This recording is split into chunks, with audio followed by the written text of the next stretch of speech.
something on my mind. Um, I've developed a card set for each character in this game. Um, Mostly to use in the big modes, but these can be applicable in the in HVV and what is it called? Hero Showdown? Yeah, Hero Showdown. And I've tested all these card sets out, and they work perfectly fine. They're all pretty good, all on their own. They're pretty on the niche side, and they're pretty situational, but they all work perfectly fine. And for the situations that you need them, uh, they work pretty well. So I think I'll just go in like order. I have them set up for the most part, but I haven't really. Some characters I've kind of just kept it the way they are. I think it's BB-8 and BB-9, but we'll see in a bit. So I'm gonna talk about Boba Fett first. So Boba Fett, in my opinion, you usually want to have these two cards usually, but there is a card set that augments his abilities, which is this. And the purpose of this is to make it to where whenever he does do his hit and run, he does a bit more damage. His flash missiles last a little bit longer, and when you get the amount of people that you need to hit, uh, which by the way, this says several enemies. I assume it means two. It doesn't specify how many, but I'm pretty sure if you hit at least two enemies, you'll get the 4 seconds of no jetpack fuel consumption. So um, I do encourage you to test this out just in case. Like pull up in a hero showdown match, try to flash both people and see if you get the 4 seconds. Tell me in the comments if I'm wrong. But focalize is make to where you get bonus damage for every rocket. And this applies for every single one. If you're in the 1 meter explosion radius, the 10 damage will apply to each one. So this card can be pretty good for the situations where somebody gets knocked down by force lightning, somebody gets stunned by a freeze or force choke, or something along those lines. Focalize will help in those situations where you just need that extra bit of damage to get a kill. And Born to Fly synergizes pretty well for this, since you get the 4 seconds of no fuel consumption, and then you'll get the benefit out of this, which allows his cooldowns to go faster while in the air, 20%. And this applies to everything, not just um, assuming that your abilities are on cooldown. If you're using For the Hunt, For the Hunt doesn't go on cooldown until after the ability's active phase is done. So its duration won't, or not its duration, its cooldown won't be refreshed until after For the Hunt is finished. That being said, when you're using For the Hunt, you're in the air. Um, your rocket barrage and your concussion missile will recharge faster when you're using For the Hunt. So long as you're in the air, period, your abilities will get the 20% cooldown reduction. So do keep that in mind. The only thing I'd say that you have to keep an eye out for is how you're managing your jetpack fuel and how you're using For the Hunt. If you really want to get the benefit out of this, you have to keep in mind that whenever there's multiple people surrounding you and you use this, you gotta remember, oh yeah, I can get the boost from this and necessarily don't have to use For the Hunt. There are situations where that can help, like if you want to use For the Hunt later, or you just want the cooldowns of your abilities to go down faster. You could really synergize these cards really well and manage them pretty well, I think. All the other cards, personally, I don't think are that good. Like, this is pretty garbage. This is okay, but realistically, you're going to be playing this character hit and run, and ideally, you don't want to be putting yourself in a position where you're going to be taking a lot of damage or any damage period. You just kind of want to get in, do the damage, do your job, and get out. That's what you want to do with Boba Fett. You want to get in, get out, get in, get out as fast as possible. Boba Fett's speed allows you to do that, but you have to play him in a very specific way, because if you don't play him in that specific way, he can get destroyed really easily. Even in like high competitive scrim matches, you won't really see this character too much because the popular shooters in this game, one of them, Finn you will see on defensive teams 90% of the time, and this can help, but the problem is that this only applies when you're using the rocket barrage, and unlike Luke Skywalker's, what's the card called? Hold on, let me take a look. Where's Luke? There he is. Rush immunity, there isn't like a timer that gives you the damage reduction after the fact. You just get the damage reduction when you're using it, and it goes away after you're done with it. So it's not really a good card. Really, like Finn, as I said, gives you a lot of problems. You can disrupt them, yes, but you also have to think the most popular characters in scrims are Rey, who can mind trick you, Anakin, who can pull you and use retribution, Obi-Wan Kenobi, who can just mind trick you outright and prevent you from using your abilities, Leia, who can melt you super fucking quick and knock you over with her bombs if you're not careful, Han Solo, who can shoot you in the air, and if he has really good aim, then you are going to out DPS him, and you're just going to get destroyed. So Boba Fett is a pretty niche character. He's a bit lower tier. And this card set, all on its own, is good. Personally, I think these two cards are really good as well. But if you want to take advantage of his abilities, I would recommend using this. I don't see Boba Fett players use this enough, and I don't see them use this card enough. Sometimes I'll see something like this, but I personally think that this doesn't really mean anything if you're going to use this. If you really want to get the no consumption fuel length out of it, and the just the full. Actually, I was wrong earlier. It says right there how many hits are required to get the bonus. You need to hit 3, which isn't that bad.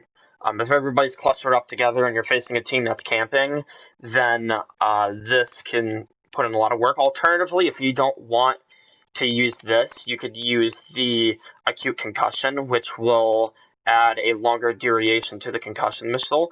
This is really fucking annoying because blind effects in this game really suck. When you get blinded in this game, you barely can even fucking see anything. So acute concussion can work as well. But this card I think is pretty underrated, especially in the larger modes. Hitting multiple people and getting that extra 4 seconds allows you to plan around how you're going to use your abilities in your jetpack.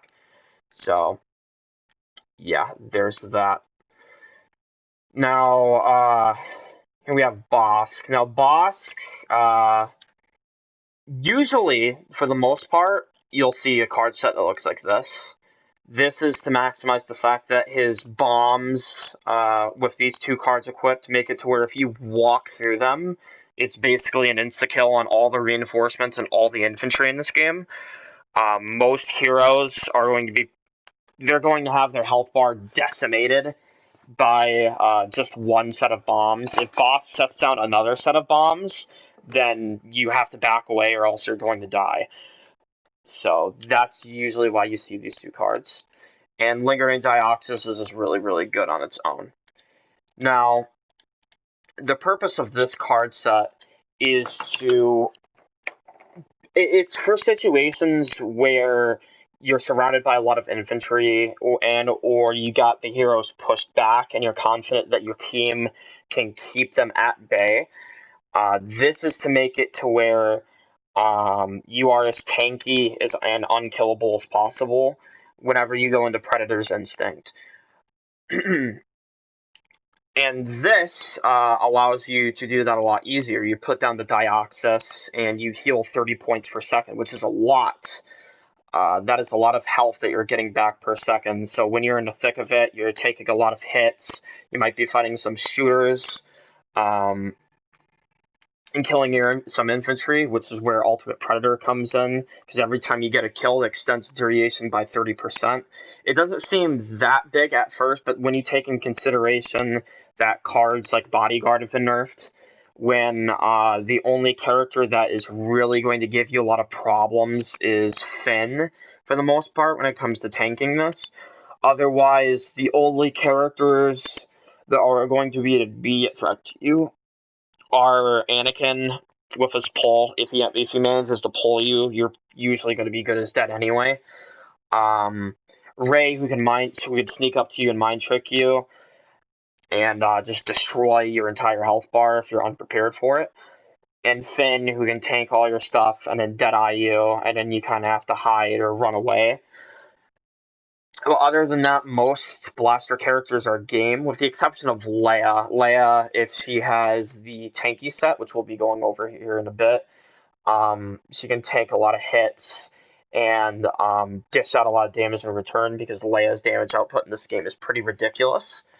That being said, this card set is good for those few situations where you don't really need to rely on your traps, and you have the enemy pushed back enough to where that you can reliably just chip them down and keep them at bay long enough for your team to kind of gather up and plan ahead and try to keep everybody back. Or if you're on a map like Naboo or Crate and you're trying to push in, this card set can help out a lot, because usually a lot of the light side heroes, unless they're really, really good with Jedi, are usually going to be staying back. They're going to try and do like a hit and run sort of strategy, or try to go in all together and clear out all the villains as fast as possible. But if they usually have like a blaster character set up, like Rey, Chewbacca, Finn, that kind of thing, Rey is usually going to be sitting around the blaster characters to make sure the dark side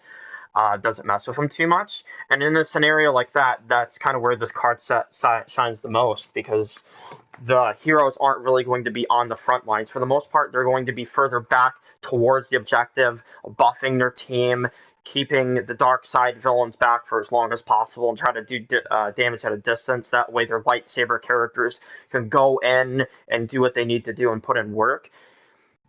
This makes it way easier on your team, because you can clear infantry way faster. You don't have to really worry about reinforcements as much, because Bosk's biggest issue is kind of like in the mid-range, where certain reinforcements can out-damage him with overload and stuff.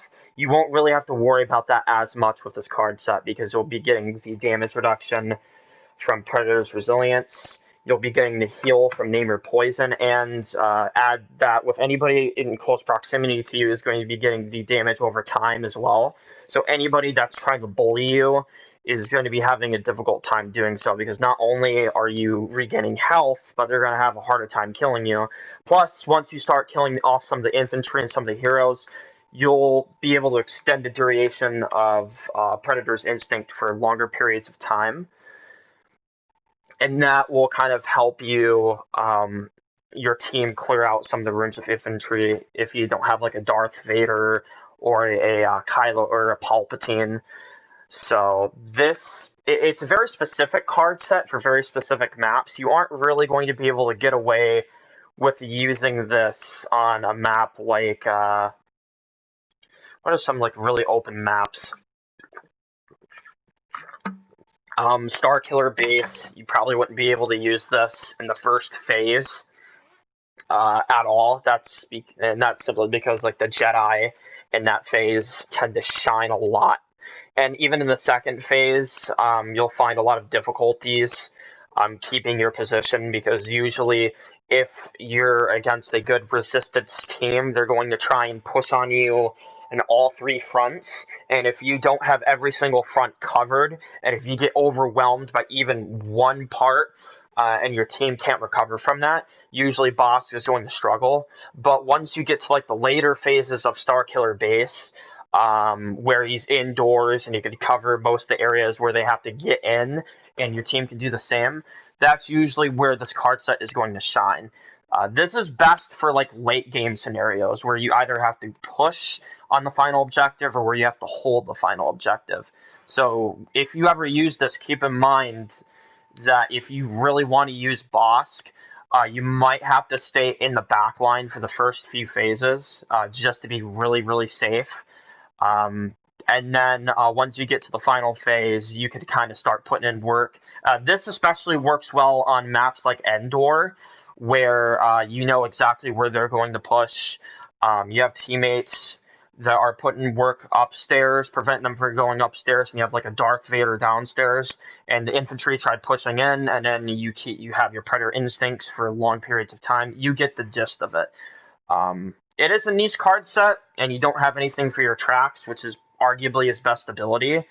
And you don't have Lingering Dioxis, which kind of sucks, because Lingering Dioxis allows you to get a lot of chip on smaller maps.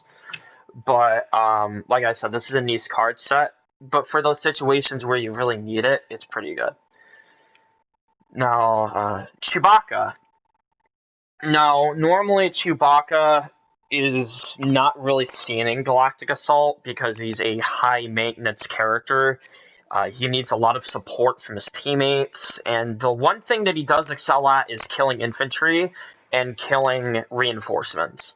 And he's really, really, really good at killing reinforcements.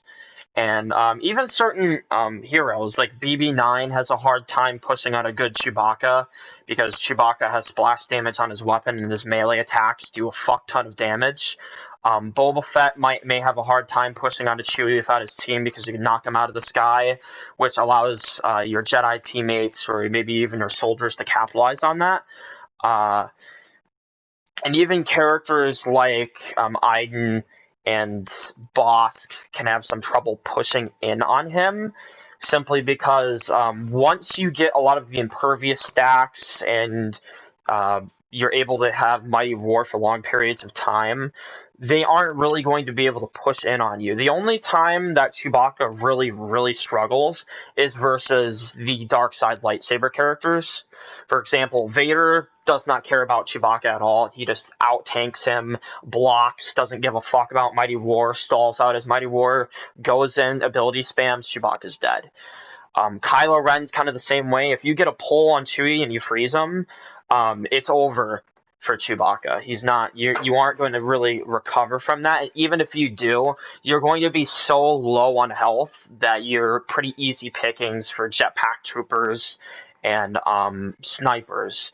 So for the most part, those two characters are going to be doing really well against you. Now, this is usually the card set that is best for Chewbacca, because it allows you to get impervious stacks, and combined with this, he can put in a lot of work. But there's another card set that I think has equal value, and that's this. Where is it?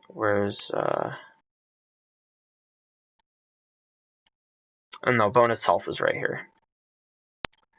Now, this is a bit different from this. This is something that you get over time. Chewbacca is usually what you want to pick this character in the early game, for the most part. And when you pick him in the early game, you want to be able to farm impervious stacks and get that damage reduction. That way you can stack it with certain characters like Finn. So when you are out of Mighty War and there's no one else to kill, Finn can give you your Mighty War as quickly as possible, so you can get back in the rhythm of things, kill a lot of infantry, kill a lot of whatever. This gives you a lot more immediate power, especially in Galactic Assault. Bonus health is really good on Chewie. Especially since that he's so tanky anyway, that usually when you're confronted with blasters, unless if it's like a lot of blasters are surrounding you, you are usually not going to be outgunned.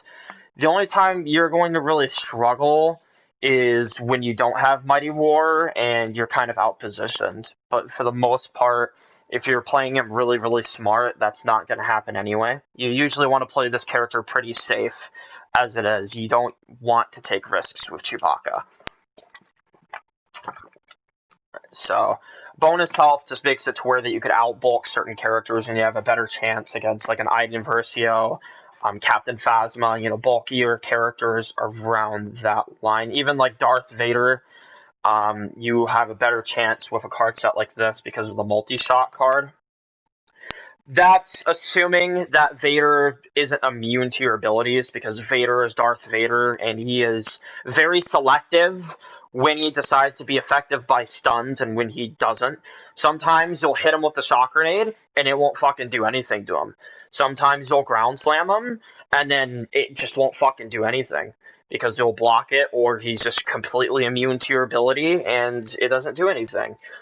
So, do keep in mind that Vader is going to be the biggest prevalent threat to Chewie.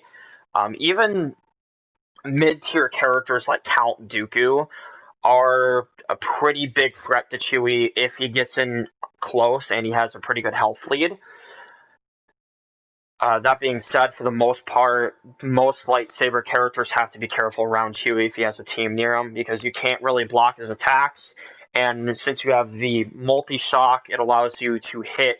It doesn't just give you a larger radius. It also makes it to where you have a second opportunity to hit them with the shock, because these 4 separate pieces that split count as other opportunities to shock somebody. And it can miss. You could throw the shock grenade, and then the things don't hit them, and then they don't get shocked. But then if they do get hit by them, it's kind of like whatever. Then they get shocked. It's also pretty good for those situations where you're kind of in hangar bay for some of the Capital Supremacy maps, and you really need to get that guy that's all the way to the left or behind a container, and you need to stun him so you can kill the one guy, and then you can kill him right after so he can't run away and waste your time. That's the biggest thing too, is that while you're playing Chewie, the worst thing that is going to happen to you is that you're going to have your time wasted. You only really want to go for kills that are convenient for you. You don't want to go out of your way and go out position to kill somebody. You want to kill people that you are confident that you are going to insta-kill. If you aren't confident that you can do it, then don't do it. Because if you go after that person, then you might just walk into a group of 3 super battle droids, not have your mighty roar, and then be like, oh fuck, I'm dead. Or, oh shit, Boba Fett's here, he's gonna disrupt me, and then I'm fucked. You don't want that kind of thing to happen. You want to play it really, really safe, and you want to be kind of like a backline and get kills whenever possible. He's kind of like the inverse of Bosk, where you want to play really, really safe, but he's really good in the late game. Chewbacca is more of an early game kind of character. You want to play it safe, but if you're able to, take some risks in the early game. The early game is pretty much the only time Chewbacca will ever be able to take risks. Once you hit the mid game and the late game, it's over. You got to play it safe. But if you're on defense, per se, like on Takudana or Kashyyyk, are you defense? I'm pretty sure you are defense in Kashyyyk. Yeah, you are defense in Kashyyyk. Chewbacca can put in a lot of work in the early game, especially when you consider in Capital Supremacy, there's a limited roster of characters. Grievous and Maul are definitely a threat to Chewbacca. That isn't to say they aren't threats. They're huge threats to Chewbacca. But consider the fact that most people aren't going to pick Chewbacca anyway, so if you really want to play him, there you go. You're usually going to get Chewbacca 90% of the time, unless if you end up with another Chewbacca main on your team, which is unlikely. But especially if you're in Galactic Assault, rarely will you ever see somebody take away Chewie from you. It's not like when you want an Anakin or a Luke Skywalker. Those are usually the first 2 characters to go. Besides Rey and Kenobi, those 2 characters are also in the same league. But you usually won't have to worry about Chewbacca being picked. Now, as I said, this is all up to preference. With this build, you will have to play a lot more safe in the mid game and the late game. Whereas with this, you don't necessarily have to do that. With this card set, you make it to where that you are preparing yourself for those portions of the game where Chewbacca struggles. And this will make it way, way, way easier for Chewbacca to deal with certain threats, specifically Bosk and other shooters on the dark side. Now, that isn't to say this card set is bad. It isn't. This just makes his early game a little bit better, especially if you're going for like an early win. This is a lot better for that kind of thing, because if you're in the early game and you want just to end the game right there and then, for the most part, you aren't really going to get the impervious stacks anyway, unless if you get a lot of kills in the early game. Feel free to surprise me. And even if you do get a lot of impervious stacks in the early game, rarely are you ever going to hit max, because the way how impervious works is you have to get like a kill and a half. Because if you look at how much the damage threshold you have to do, that's 200. So unless if you like kill heavy, you aren't really going to get stacks. And most people play officer and assault. That's 150 health. That's not really going to be enough to give you stacks. So for every 2 kills, you're getting a stack. And realistically, you're going to end if you want to end the game really early, you're only going to at the most get 30 kills, maybe 40, and I'd say 30 kills is like the benchmark for the early game. That's assuming that you have a really good early game, but I'd say like the average you might get with like Chewbacca, not counting the kill, I'm counting the kills that he might get. We're looking at like an average of 20, assuming that you're pretty good with him and you're pretty good at the game. But like I said, this is really good for the early game, not so much for the mid game and the late game. That's what the impervious farming card set is for. That's to prepare him for those stages of the game. Like I said, if you're playing on defense, this card set can be pretty good if you want to end the game right there and then. But there is a unique thing I need to point out. Chewbacca can be used on every single faction. He's the only character that can be used on every single light side faction in Capital Supremacy. He can be used for clones, he can be used for rebels, and he can be used for resistance. So, regardless where you put him, he's a really, really good early game defense character where you can kind of just plug him into like a defense to hold an objective. And he's really good with resistance, by the way. It's just because you get to pair him with Finn and Rey, and those 2 characters synergize super well with Chewbacca. On top of the fact that that their jetpack troopers are pretty stupid, and their reinforcements for the most part are pretty good, like the Ovisian Gunner. They have a lot of really good offense. So do the clones. Not so much the rebels. Their reinforcements suck, but if you're playing Capital, do remember that this character is going to excel versus a lot of the things that you're going to be seeing. Emperor, he can do pretty solid against Emperor for the most part. If it's a really good Emperor, you might need some team support. Phasma, he'd do pretty well against, and BB9, he crushes BB9. Kylo, not so much, but every character he can manage, assuming that you're good enough with Chewbacca and you understand how to combat each of those characters. And this card set will help you do that in the early game as well, if you're playing defense. But if you're playing offense, I would recommend using, I'd say, his best card set, which is this, which covers both defense and offense. So, I've been talking about Chewbacca for a while, so let's move on. So, most powerful character in the entire game, Darth Vader. Now, this might look a bit strange to some of you, because Fierce Resilience is on every single Darth Vader ever, and it's by far his best card. Bar none. This card is ridiculous. There's no real requirements, there's no real like, negative to it. You just get 25% right off the rip the second you activate the ability, and you get the stamina reduction costs, and the bonus damage, and the bonus health. So that, and you get more of the protections. You get more. You get a baseline of protections, by the way. And Furious Resilience is like, alright, let's give them fucking more. This card is ridiculous. However, if you are really, really ridiculously good with Darth Vader, and I mean ridiculously good, and there are a lot of good Darth Vaders out there, so this is a pretty good assumption to make that they could use a card set like this. This is a more offensive take on Vader. Most Vaders, for the most part, are like a mix of offensive defense.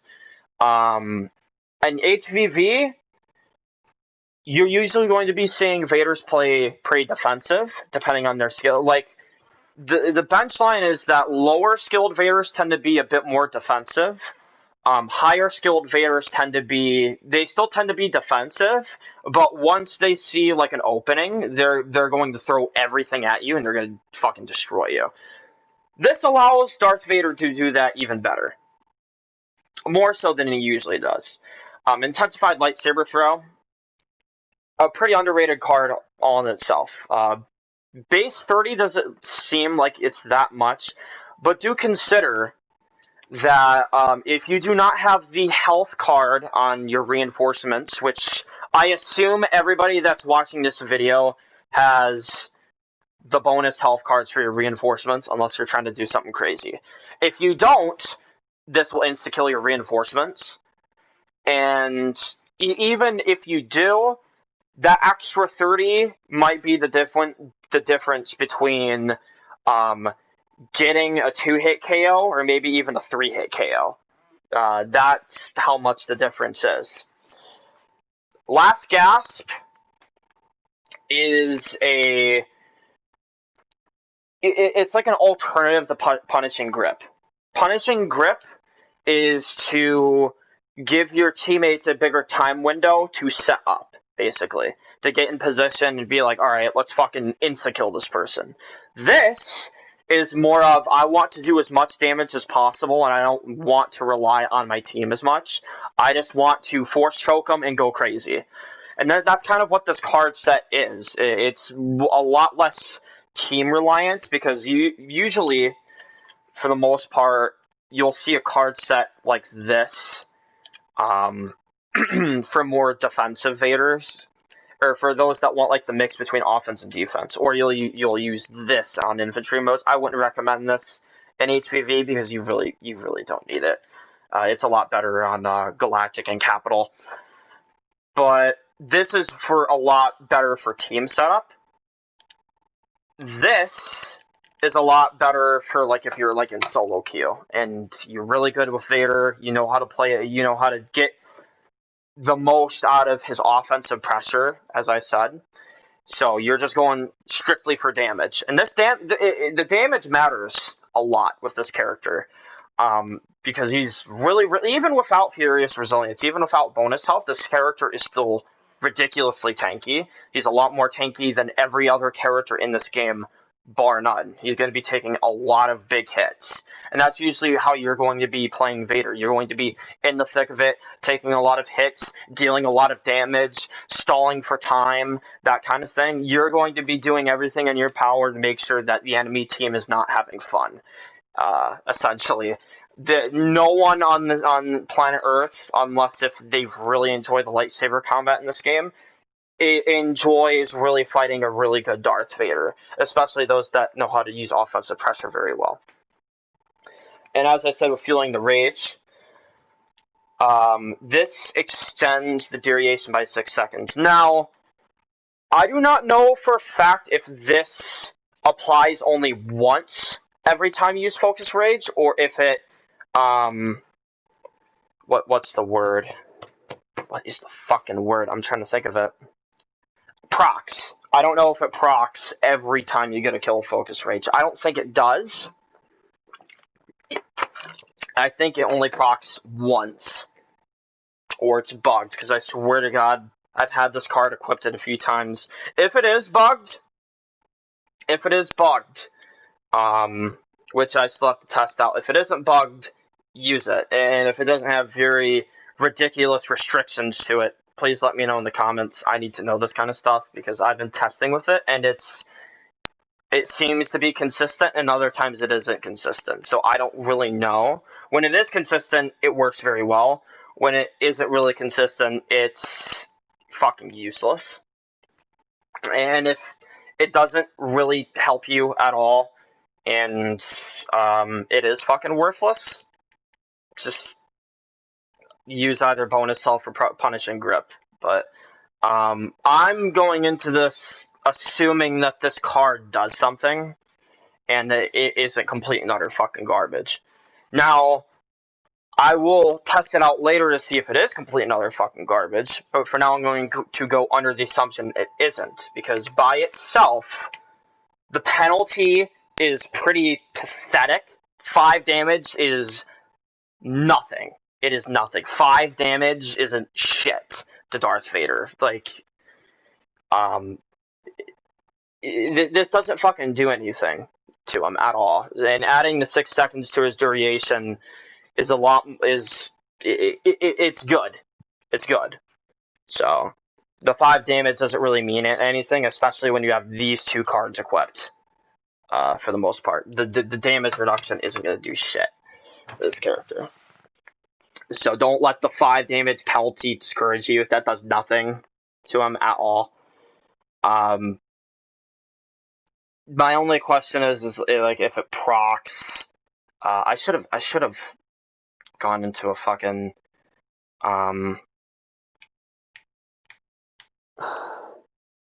skirmish co-op match really quick to see if this procs. But I didn't really think about that. It's one card. But like I said, if it doesn't work for you, just use this. Really, like, you don't really need bonus health. You can use it just to tank those other hits, but bonus health is generally inferior to this, so I wouldn't really recommend it. Like, this is a more offensive take on Vader, remember that. So, Punishing Grip would benefit you a lot more because you're getting both Punishing Grip and the Last Gasp. And do remember that Vader is ridiculous anyway. Like, even if you're not using this, Vader is so overwhelmingly powerful and so good at what he does. He does everything in this game. You know, so you don't necessarily need to make him tanky. Make him tanky if you want to do team support stuff. If you want to solo queue and do your thing, get massive kill streaks, go fucking crazy, this is the build for you. I don't really see this build enough. I think this build is great for this character. Really, really good. I've had even as somebody, I don't play Vader that much. I don't even really consider myself really good with Vader, and I've gone on like 70 kill streaks with this kind of card set. So it could be the fact that he's OP and I got carried by the character, or it could be the card set. So, but I think it's the card set personally, and the fact that he's the best character in the game. It's really good. Now, Palpatine is a weird one. As you can see, I have this. So, Palpatine is really strange because he has a lot of cards that are obviously really good and not so obviously really, really good. Some people have told me that Amplified Aura is good. I think that's bullshit. Like, the reason why you want to use Dark Aura is because you want to either slow certain people down or punish them for playing offensively against you. I wouldn't necessarily use this to go in, because Palpatine is the type of character where you want to clear a room, get out, come back in, and then just destroy everybody. So in my opinion, I don't play Palpatine enough to know if this card is good. I haven't put like 6 months of practice into this character. I'll probably make another video like this in the future, because I'm going to be playing this game a lot more. By then, my opinions will probably change on most characters, but we'll see. For now, I'm just going to say that this card is... It might be good, but I'm not sure. I'm not sure. I'm not going to call it bad, because it might be good, but I don't know. Same thing with Prime Electrocution. Prime Electrocution seems like a type of thing where it's really situational, and on paper it sounds really good, but I'm not sure how many times I'd get mileage out of this card compared to something like this. Really, because I believe that I would get a lot more out of this than I would this, if that makes sense. The stun isn't really that long to begin with, especially since the devs nerfed stuns way back when, and I don't really know the exact numbers of this. And compared to his other cards, this just kind of seems meh. Now, that being said, actually,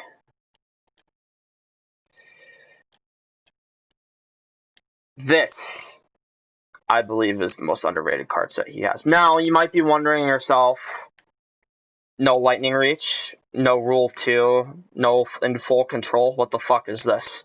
Hear me out.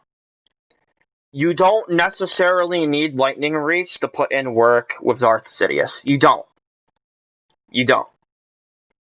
You don't need that card. It is a really, really good card. It's probably his best. CS Joe will fight me until the day he dies to tell me that you don't need this card to be good with Sidious, and I agree with him, but I still think it's his best card by far, because nothing really, with the exception of maybe this, you are able to spam as much, because realistically, you aren't going to be spamming electrocution every 2 seconds. So, here's my thoughts on this. Chain Lightning is ridiculous. It always has been ridiculous, and even after that they've nerfed the ability several times, it is still his best ability by far. It's better than Dark Aura, it's better than Electrocution. That's because it happens immediately. The second you press the button, you're dealing damage. Right there and then. There isn't like the choke where you're kind of sitting there for a moment. Choke is really good because it's an immobilize. That's not really the point. Chain Lightning, not only, like, you don't have to get in close or anything, you just use it right there, and then people that are far off in another direction will get hit by it. Surge Lightning makes it even more ridiculous, because you hit more people. If you're in a big-ass room, and you have teammates like Bosk, there's so many characters that benefit from Emperor Chain Lightning, by the way. Bosk, Vader, Kylo, Maul, Grievous. Grievous especially loves Darth Sidious on his team. Loves it, because you do chip to certain reinforcements, and then he goes in with the one card he has, Scattering Horror, whatever it's called. The one where he does more damage, 50% more damage, or 50 more damage in his Claw Rush after you hit somebody. He loves that, because you're one-shotting the guy in front, and then you have the damage boost, and then you're one-shotting everybody around him, and you might even one-shot the damn reinforcements. And in combination with Show No Mercy, it makes Palpatine a lot more attractive in terms of the hit-and-run playstyle. And that's kind of what this fits. It fits the mold of a hit-and-run Palpatine more so than a go in and then go crazy. Because that's kind of what Palpatine does. He kills whatever is a threat to him first, and then he goes in after he clears those threats, and then just goes absolutely batshit insane, and it's really hard to stop him once he gets going. This is more like, I want to chip the enemy team to death to make it to where my teammates can absolutely demolish your team and just keep spamming certain abilities over and over and over and over and over and over and over. Now, some other people might be asking why forked lightning over lightning reach. Hear me out. There are going to be certain periods where you are going to miss out on a person with electrocute. You're just straight up going to. To compensate for the fact that you're not using lightning reach, you gotta have some sort of range thing, because range is really important for this character. He's really good up close. The thing is like getting up close sometimes is pretty difficult for him, especially if you're going against really good shooters and people are really good at aiming. This character can have a hard time getting in. He has the same issues that Palpatine has in the first game. It's getting in that's the difficulty, not necessarily getting out. Because once he gets in and does his thing, he does it really, really well. It's getting in that's the problem. Forked lightning helps with this. As I said, it allows you to hit targets that you otherwise wouldn't be able to hit. And yes, lightning reach does the same thing, but concede the fact that you're mostly going to be using hit and run anyway, and usually when you throw out electrocute, you're going to be throwing out, you're either going to have like your dark aura active, or you're going to want to throw, if there's a lot of people there, if you stun like up to 5 people, you're going to throw out your chain lightning immediately. You can't really afford to go, oh, you're dead, you can't afford to do that with Darth Sidious at all, period. You need to kill them as quickly as possible. This card set kind of capitalizes on the fact that you could use an ability, and then use another ability, and then they're all dead. Palpatine's really, really good at that. And this kind of takes advantage of the fact that you can abuse a playstyle that's really, really underrated, and that's hit and run. Most people either value defense or offense defense. Rarely are people ever going to use hit and run, because the characters that can use hit and run, Rey, Luke, and pretty much all the blasters, they're better offensive anyway, for the most part. Palpatine is really the only character that can play hit and run and kind of match that offensive might of just coming into a room and killing everybody. Now, he can't do that to the same degree that he used to. No. But, that being said, what is this card set good for? For the same reason that Bosk's situational card set is good, this card set is really good for the late game, where you either have to hold an objective, or you have to play offensively. This is better for offense, definitely. For defense, you're going to want Lightning Reach, for sure.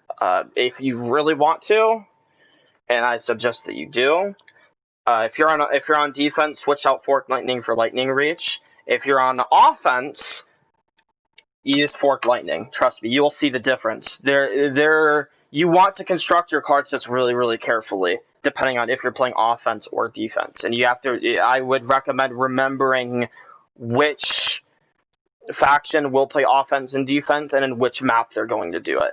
That way that you could change your card sets around for the characters that you're going to play. Like I said, offense, this is good because you can kind of walk into a room and then get out immediately. Whereas a defense, you need to hold a position. You could use this card set in defense. It will definitely work. But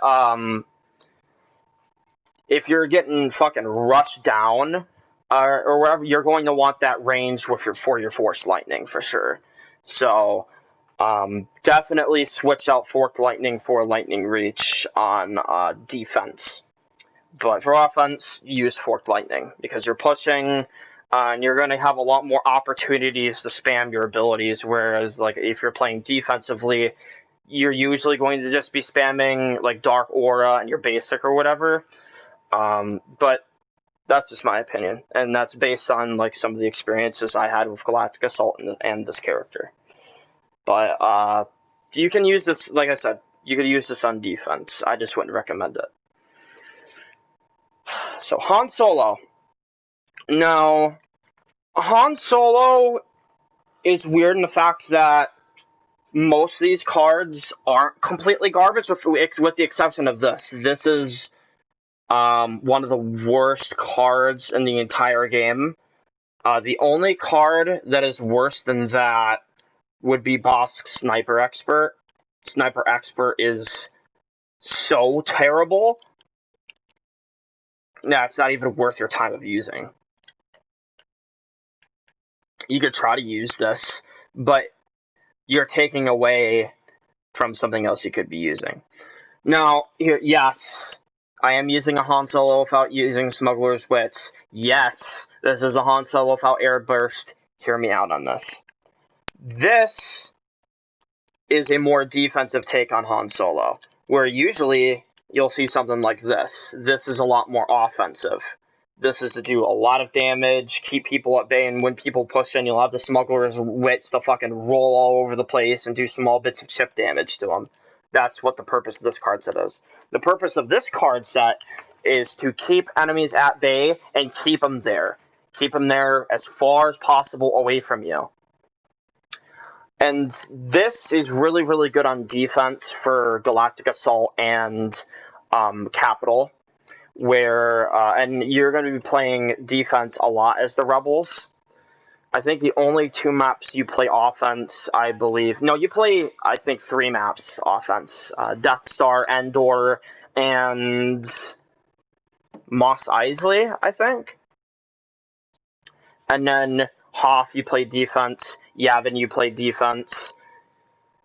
And then let me know if I'm missing one, but I believe you can play Jabba's Palace in GA, but I may be wrong. Just let me know if I am.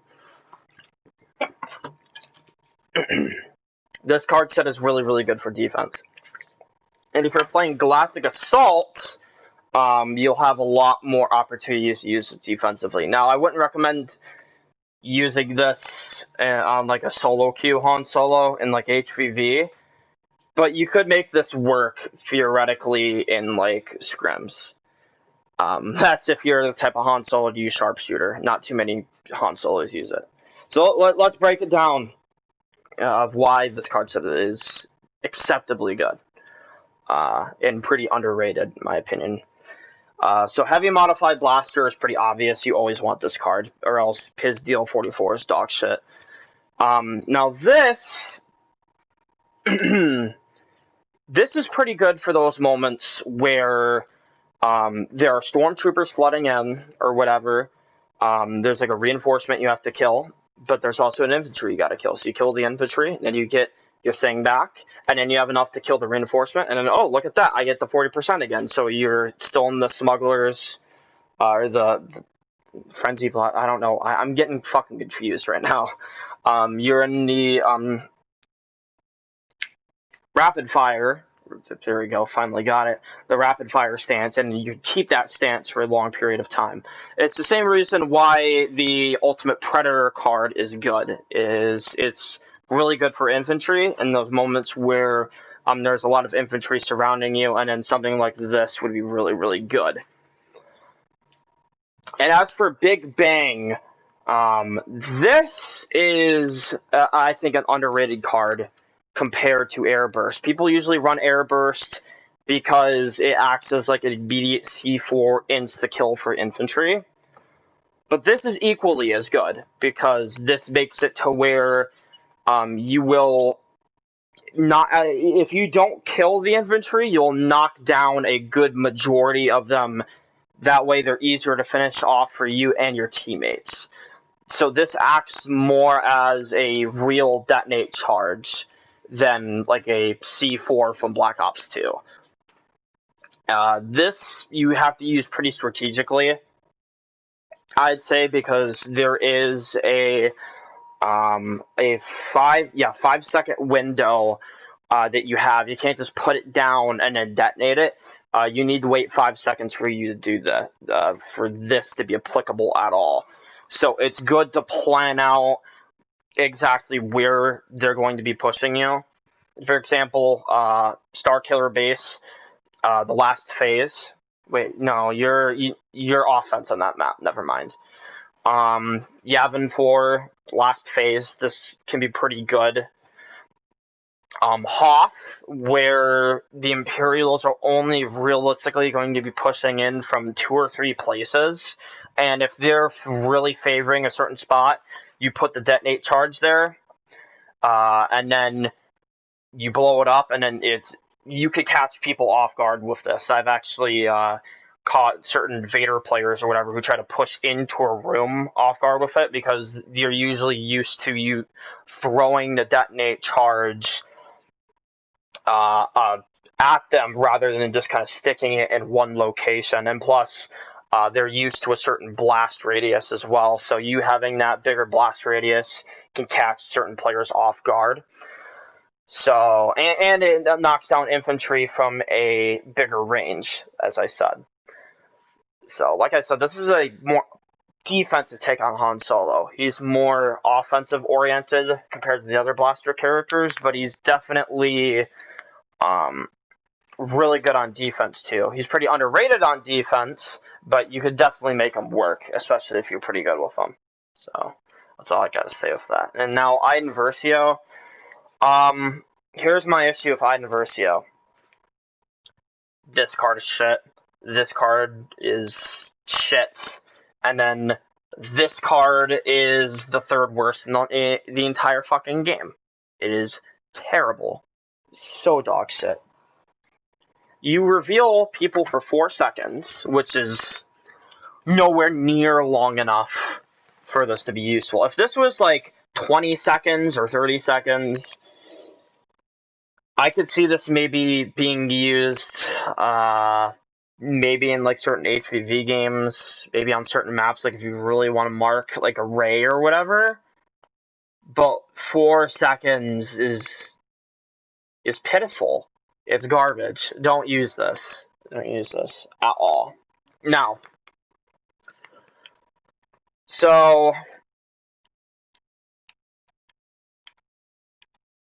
yeah, this is about right. So you aren't really going to be playing around with Iden Versio's card set too much at all, because she has very little good in her kit, and her cards, for the most part, either do nothing or they bolster her capabilities to a ridiculous degree. In her case, you want to make it to where you get her droid and her shield as fast as possible to make sure she gets as much mileage out of those two things as much as possible. Make it to where she could always spam secondary fire, or else this bitch is useless. If you do not use alternative methods, she is fucking garbage. She's garbage. She's garbage. Now, this might be a wheel. Wow, that was huge fucking. Holy shit. This is a weird sight to some people. I'm stuttering a lot. What the fuck? Oh, it's awful. This is weird for some people. Let me explain. Now, if you are put into a position where you really need to stall somebody out, or you really need to run the fuck away, Shield Sustain will do work. It's an underrated card. It's better than this, because even if you do have like the 20% or whatever, her shield is sturdy enough to withstand like 80% of the duration of Leia's E11, which is ridiculous. And usually by the time it's over, her shield's going to be going down anyway. So shield sustain can have some situational uses. And realistically, as I said, there isn't much room to play around with her cards, because she's so very specific in what she wants and what she needs that nothing else besides you always want alternative methods and droid batteries no matter what. Some people say droid batteries you don't need. I disagree. Because you want her. They're the only two tools that you're going to be using. Oh god, I think I'm gonna sneeze.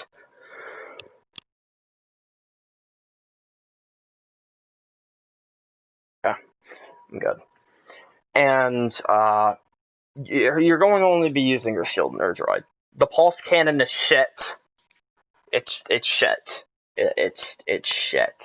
Okay, it's okay on big maps, but realistically in HVV, when the fuck are you gonna use the pulse cannon? When are you ever going to use that? Never. You're never going to use that. Period. You're just not going to. So, to hell with her pulse cannon. Focus on the other two abilities. Focus on her secondary fire. Because she's all about killing you as fast as possible and just doing chip damage to people who are far away. More specifically, Jedi. And the shield sustain is better when you, like, really, really need to get out of the situation, like I said. Now, yes, you have nothing for your droid, but let me tell you, you don't really need anything for your droid, realistically. It's good enough as it is already. Like, it has a big enough radius. It's really hard to react to in general. Plus, it has a stagger, which is retarded. You can parry this, yes, but why would you ever parry this? Just block it. And even then, this is the biggest threat to her, period. If you get stunned by her, you're usually going to die. Just because she's just going to shoot you in the fucking head and then secondary fire you to death. So, there's that. There isn't really much to her at all. She's just kind of a character that can be used as like a backbone to kill certain Jedi, and she's really, really good on offensive teams. Maybe you could use her on defense, but in fact, with a card set like this, you can actually use her on defense pretty well. But if you're in GA, just play Bosk. Just literally just play Bosk. Bosk is so much better on defense than her. But if you're playing offense player, I definitely think she's worth it. And she's also the most toxic character in this game. That's unrelated to the conversation, but I just want to put that out there. She's usually played to troll. Kylo Ren, the most versatile character in the entire game. Bar none. This character is ridiculously versatile. You could do anything you want with his cards. Anything. Anything at all. His cards are all good. He's the only character that is like this. Every single one of his cards has a use, and every single one of his cards can be played around in a build. He is the second best character in this game for Darkside, and he is also the most versatile in terms of card sets. But, that being said, I want to talk about this, because I don't see this enough at all. People value his pull, which is understandable. His pull's really good, and his freeze a lot. There are two reasons for this. Certain characters that get pulled in this game will instantly die. Primarily blaster characters. Blaster characters that get pulled are dead. Saber characters that get frozen are dead. Usually they are going to die. Especially when you have a really, really, really coordinated team in Galactic Assault and Capital. You are straight up gonna fucking die if you get frozen. If he's got reinforcements next to him, or he's got a blaster villain, it's over. It's over. You gotta farm for another hero, or for whatever, and then you gotta start all over again. That's why you see the range cards, particularly Solid Freeze and Power Reach the most, because those abilities are so good that why not just augment the fucking range on them? Why not?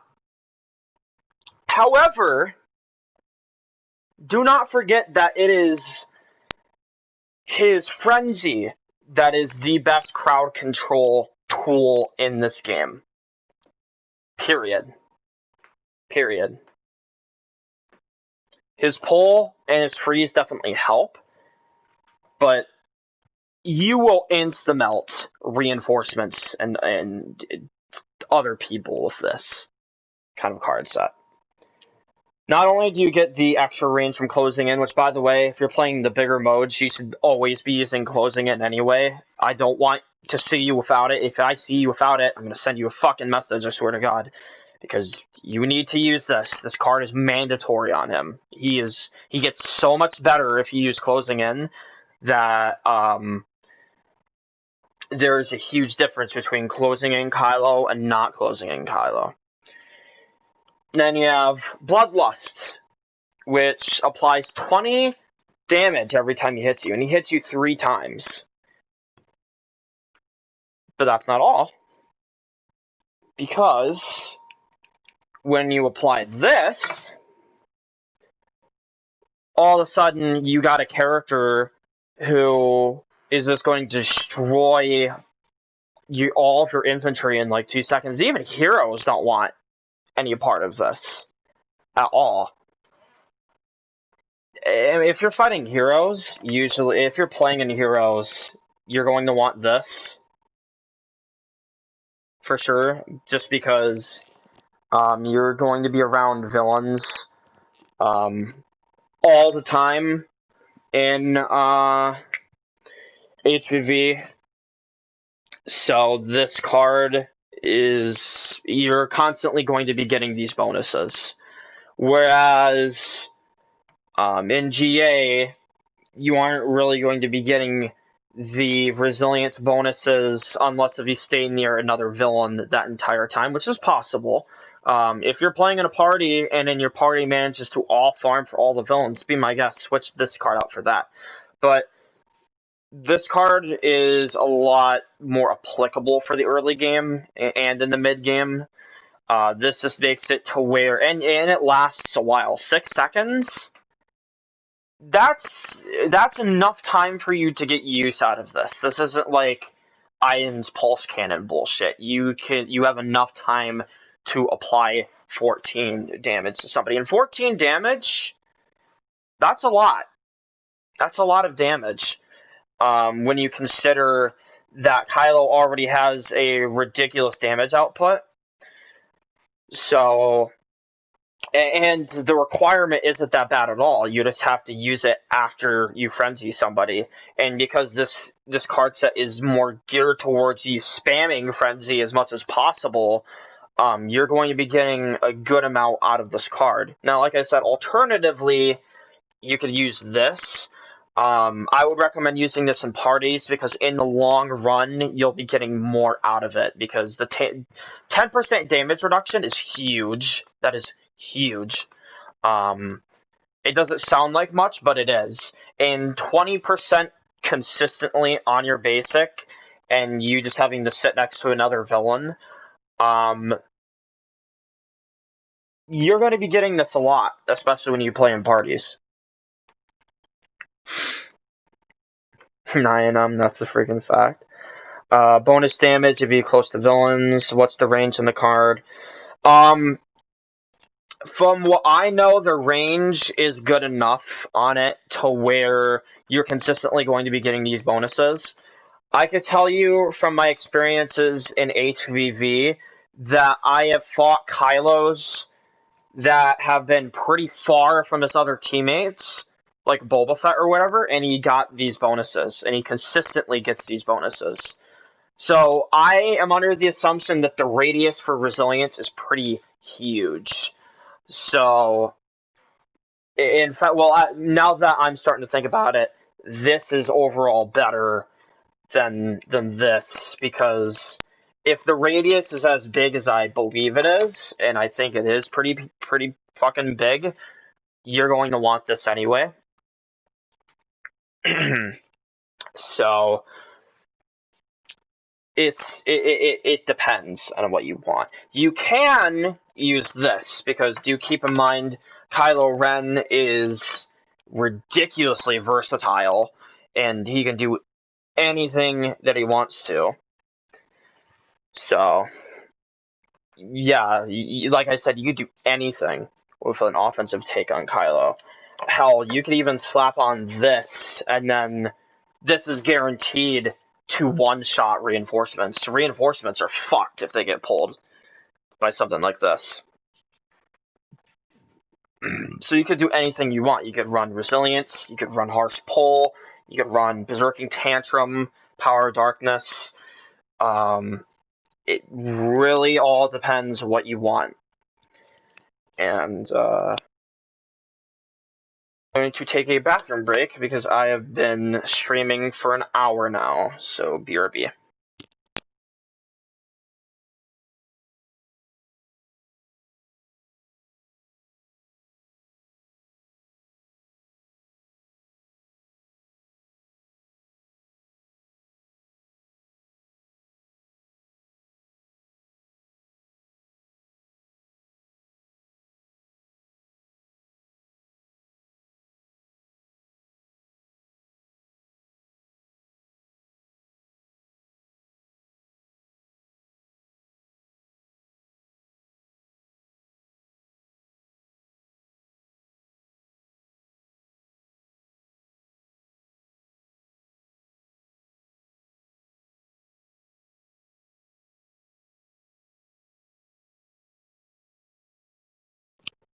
Alright. This is taking a lot longer than I thought it would, but am I talking right now? Hold on. But that's why I'm streaming this, as opposed to making a video, because this would take fucking forever, and this would be like a multi-part video, so I just figured, fuck it, I might as well just make, to stream this. So. Alright. Next is Lando. Now, some people are going to assume that I'm trolling with this. I swear to God I'm not. I swear this is not a troll card set. There is legitimate usage out of this. My voice is cracked. And that's probably because I've been talking for so long. I'm not used to talking for this long, usually.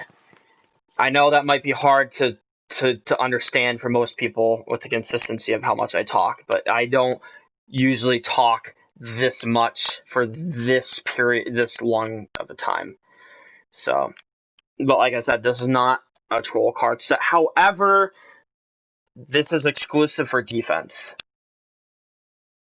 I want to point that out there, that this is exclusively to be used on defense.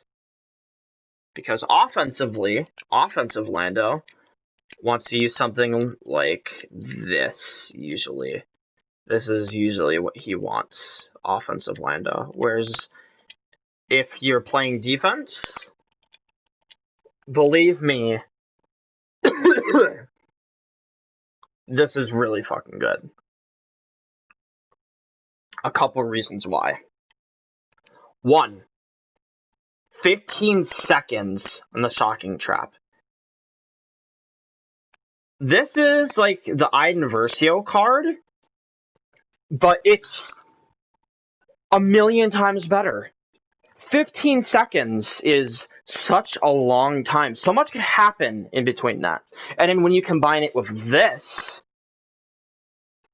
you can see where I'm going with this. You put down the trap in a certain area, in the same way how you would kind of play defensive Han, but you get a lot more benefits. You have a scam pulse, for 1, so you get to see enemies on the map. 2, you get to see it in a larger radius.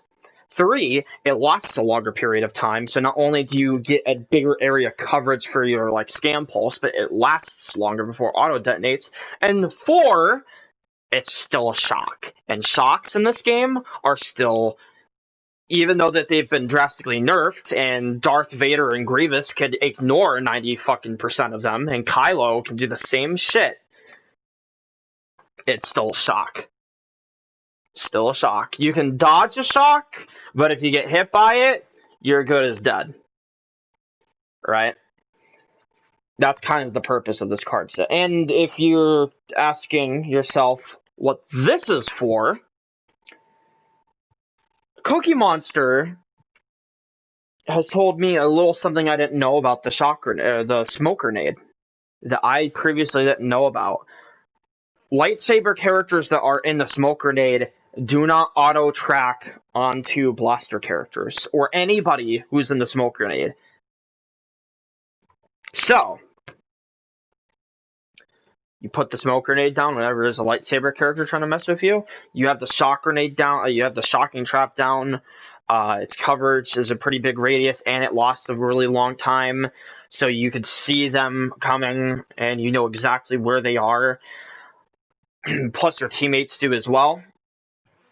You throw down the smoke bomb. They can't really hit you. They're going to have a really hard time doing so. And even certain blaster characters are going to be like, wow, what a fucking pain in the ass. And the smoke grenade works the same way how the smoke grenade does in the first game. Sentries and stuff cannot lock onto you when you have this. Nothing can lock onto you. So do keep that in mind. I don't even think Versio's droid can lock on you when you have the smoke bomb down. But like I said, do correct me if I'm wrong in the comments, please. So I'm not spreading false information. I'm pretty sure you can't prevent the droid from locking onto you, but if there's a chance that there is, let me know. But like I said, this is a more defensive take on Lando. Now, Lando is a very unique character. He's an exact opposite of what he is in the first game. In the first game, he is a very ridiculous, broken character who has damage capabilities that could even make Chewbacca look like a fucking punk. His damage in that game is stupid.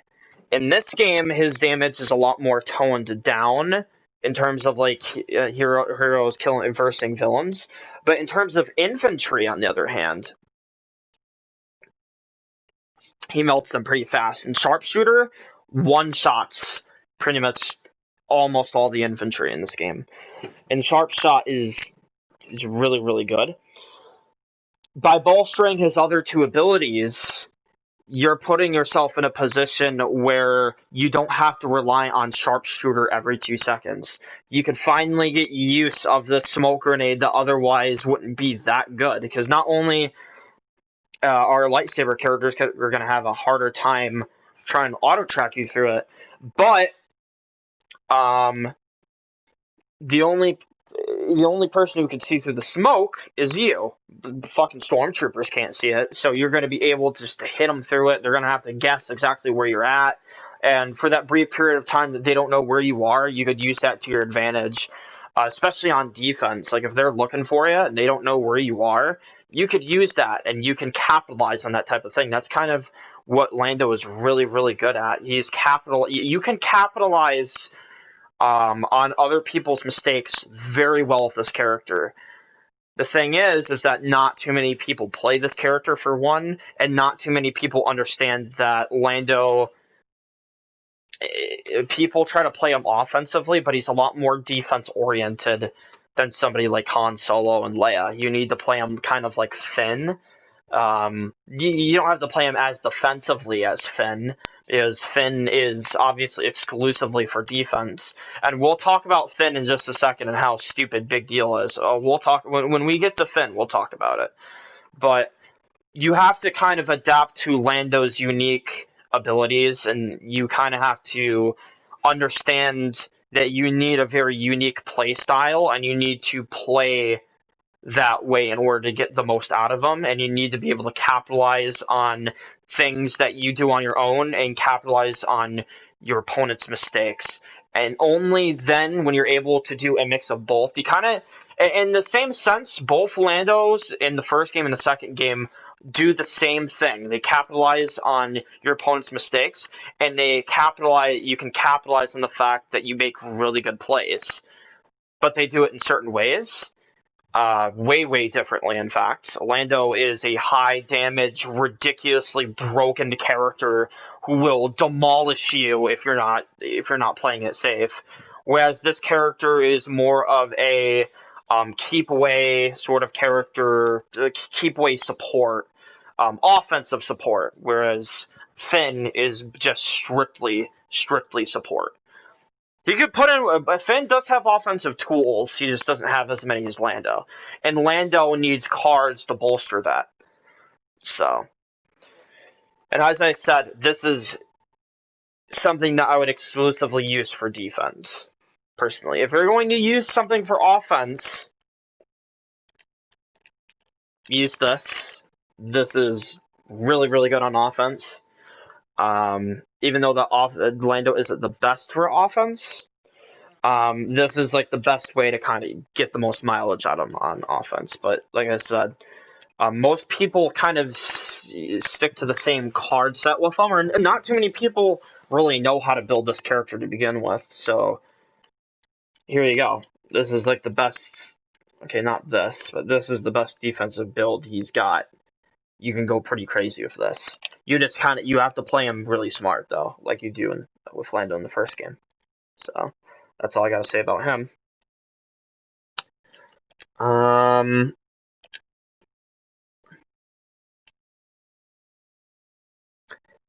No star cards, just like Trash Tonic T.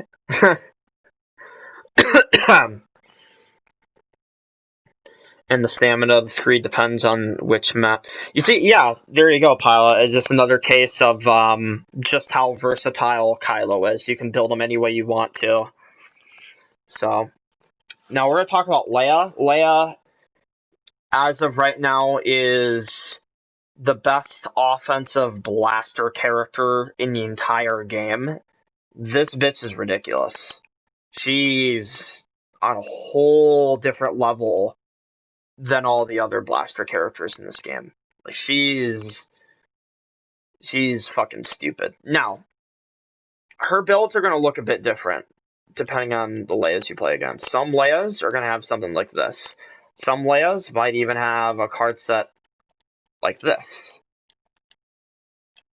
But personally, you don't need to bolster her offense that much. This card is pretty retarded, but you can go without using it. You don't really have to rely on it that much, especially when you consider that her defensive capabilities are still there, and her defensive capabilities are really, really, really good. She just has a really good offense as well, and that's kind of the thing that people focus on when talking about Leia. People usually mention, oh, the thermal detonators are a bit bullshit, and that the E11 is ridiculous because you get it so fast, and that it's so strong. But people also tend to forget that she's really, really good for support as well, and that's kind of what she was before she got buffed, and she was like an off-brand trash version of Lando. Not Lando. She was a trash version of that character, but she was a trash version of Finn. There was no reason to use her over Finn. Now there is, because she has a better damage output, and she has things that make her stick out compared to Finn. One of those things being is the fact that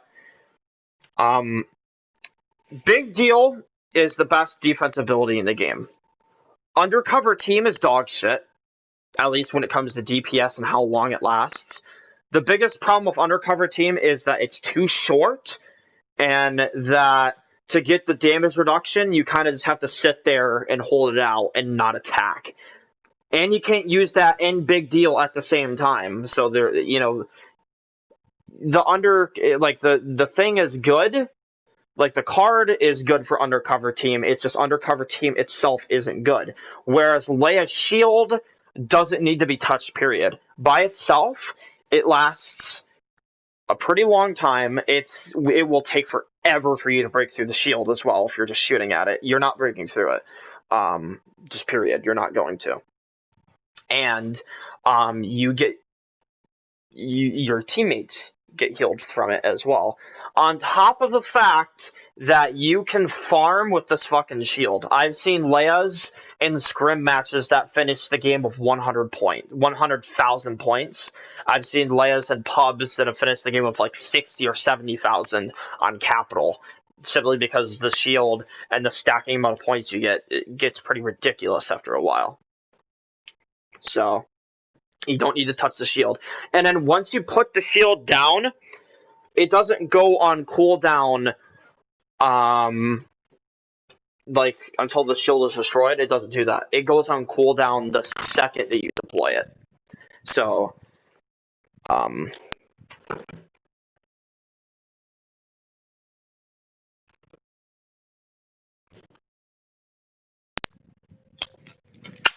I really needed something to drink because my throat is feeling really dry. So I got a Coca-Cola from the fridge. But you don't really need to touch her shield. However, the most underrated card that she has is this. I do not see Leia's use this enough. As I said, 10% damage reduction is a big deal. Especially when that damage reduction is not only applying to your teammates, but herself. That is really, really good. Not only are you getting it, but your teammates are getting it too. That's pretty huge when you consider that Finn also has damage reduction capabilities with Big Deal. And then when you stack it with this, the Stay Together card, you got a lot going there. Now that your teammates are getting even more damage reduction, and you got the shield, which can heal people, on top of the fact that you get the health from Big Deal as well. On top of the fact that he reduces your cooldowns by a significant amount. And the reason why I'm talking about Finn so much is because her and Finn synergize so well on defense that usually in a Galactic Assault match, when you're versing a really good party that mains blasters, you will see these two characters together. And you get the most mileage out of those two. Stay Together is definitely going to help out a lot. And the damage reduction card as well, Rebel Heart. This is really good because you get 25% damage reduction off the rip. This is really good for the same reason why Vader's 25% damage reduction is really good. You don't need to do anything except activate the ability to get this. You get it right off the rip. There's no requirements like having to kill somebody to do a threshold amount of damage or whatever. You don't need to do that. You get it right away, immediately, without any sort of negative whatsoever. So this card, really, really good. I think this card is the only one that's mandatory on her, pretty much. If you're playing offensive layer or defensive-oriented layer or team support, this is a little bit of both. It's a defensive layer and a team support layer.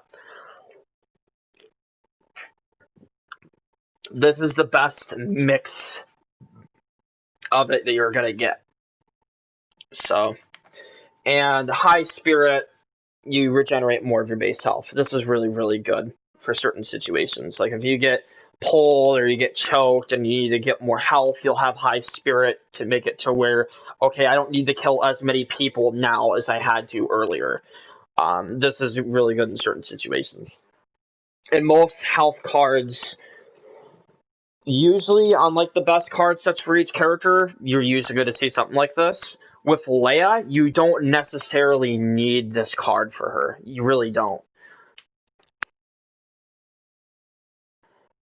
And this is good for both offense and defense. You can use this card set for both. You can run defense support for offense and defense alike. It doesn't really matter. I mean, it does, because if you're playing on defense, a defensive build is going to help you a bit more in the long run. But playing offensively with a build like this isn't going to hurt you in the slightest at all. That being said, Relentless Firing is pretty good still. But think of it this way. If you have a Finn on your team, you're going to be getting your E11 back in like 5 or 6 seconds anyway. So this isn't going to matter too much when you consider the amount of utility that you get out of High Spirit. So do keep that in mind. If you do want to use this, go right ahead. But if you're playing like a more offensive Leia, this ought to do the job for you. But other than that, this is a more supportive Leia. I don't see enough Leias use a card set like this. I mostly just see offensive Leias for the most part. So that's my gist of it. Luke Skywalker, arguably the best light side hero in the entire game. Really, really good. And like Kylo, he's pretty versatile. Not as versatile because these two cards are, you know. And then this is a troll card. It's meant for trolling. It's meant for throwing people off the map. It has some niche uses, but I'll get into that in a bit. I'll get into why this card set might be a bit more favorable to somebody who plays a lot of Kylo or a lot of Anakin Skywalker. This is a take on Luke to be more ability based and to abuse his abilities a lot more often. Now, usually, most Luke Skywalkers will build towards their lightsaber, like Jedi Fighter, Intensify. The best build that you could use with Luke, by far, is this.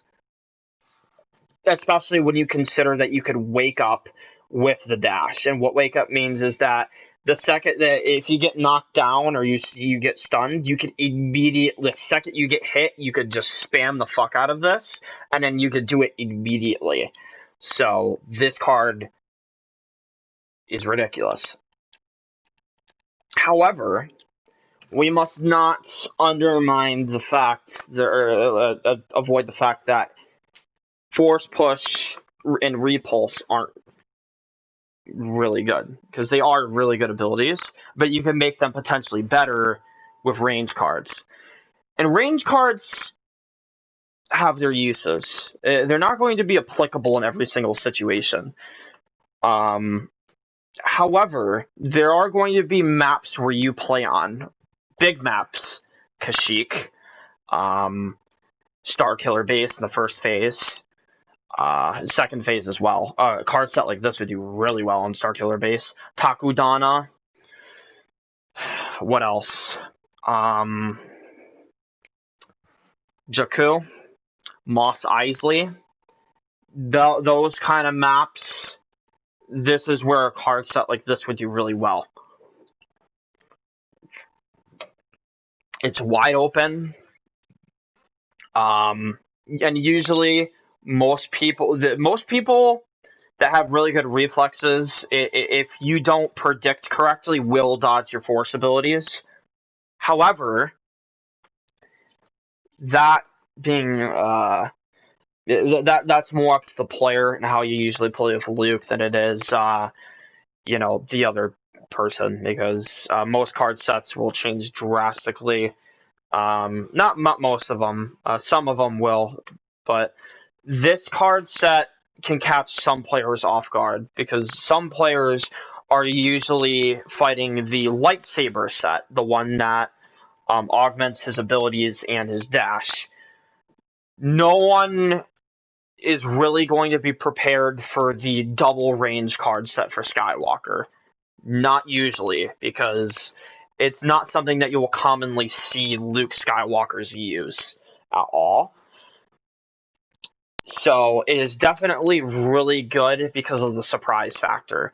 Outside of the surprise factor, what is it good for? And why is Jedi Reflexes good with it? Well, I'll tell you.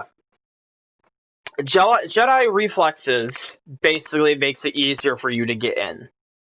That's not saying that getting in with Luke is hard. It's not. It's really easy to get in a fight with Luke. Just especially when you have this sort of setup, he's just gonna walk in and then decimate whoever's in front of them, and then they're dead. Infantry and reinforcements alike. The only reinforcements that will give this character trouble are Death Troopers, and that's because whoever designed this fucking game decided it was a good idea to include a grenade that does 200 to 300 damage at point blank range, and it fucking blinds you. That's kind of fucking bullshit, by the way. I fucking hate the Death Troopers in this game. I hate them. Bullshit. So, if you are playing,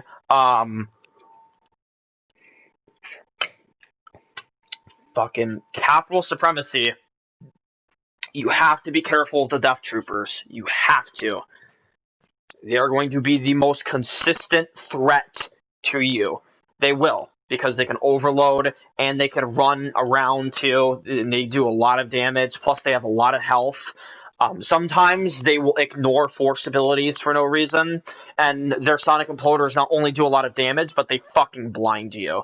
So you have to be really careful around the Death Troopers, especially with a card set like this that is ability based.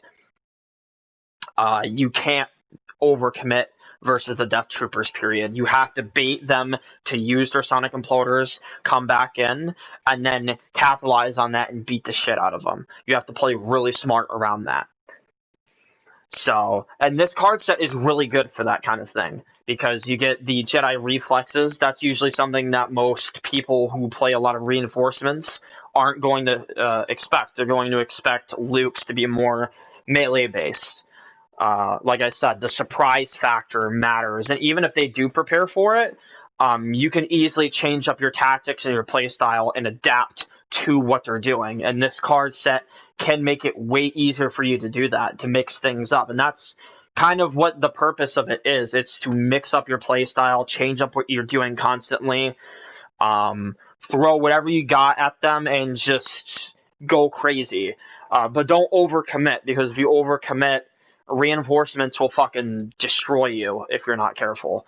And certain villains will destroy you and take advantage of the fact that you don't have that melee offensive pressure. And that offensive pressure is there for a reason. It's there to offensively pressure characters like Maul, offensively pressure characters like Grievous. Grievous is a bit more prediction reliant. If you're going against a really good Grievous, you have to predict when he's going to use his abilities and when he isn't. So, the same thing with Maul. But if you're really good at predicting what your opponent is going to do, you have a lot of experience, you know not to overcommit and when to commit, you can get a lot out of this card set. A lot, because you're bolstering all of his abilities to a offensive degree, and even defensively all these abilities are good, because you could Luke can wake up with every single one of these abilities. He's usually going to wake up with dash, but you can wake up with all of them. So, yeah, this card set is amazing. It's a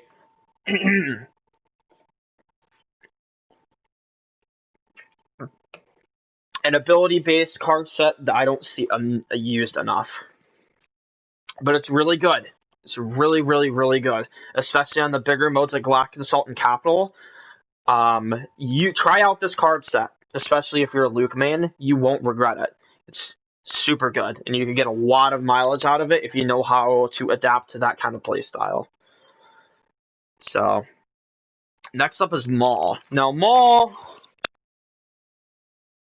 tricky one, because he is a really difficult character to play. And his playstyle, it's really specific. It's really, really specific. Now, normally, the card set that I run is something like this. However, there's something else that you can do. And that's this. Now, you might think to yourself, range throw, what the fuck? Like, what are you going to do with that? Let me tell you. That card, the range throw, will throw people off.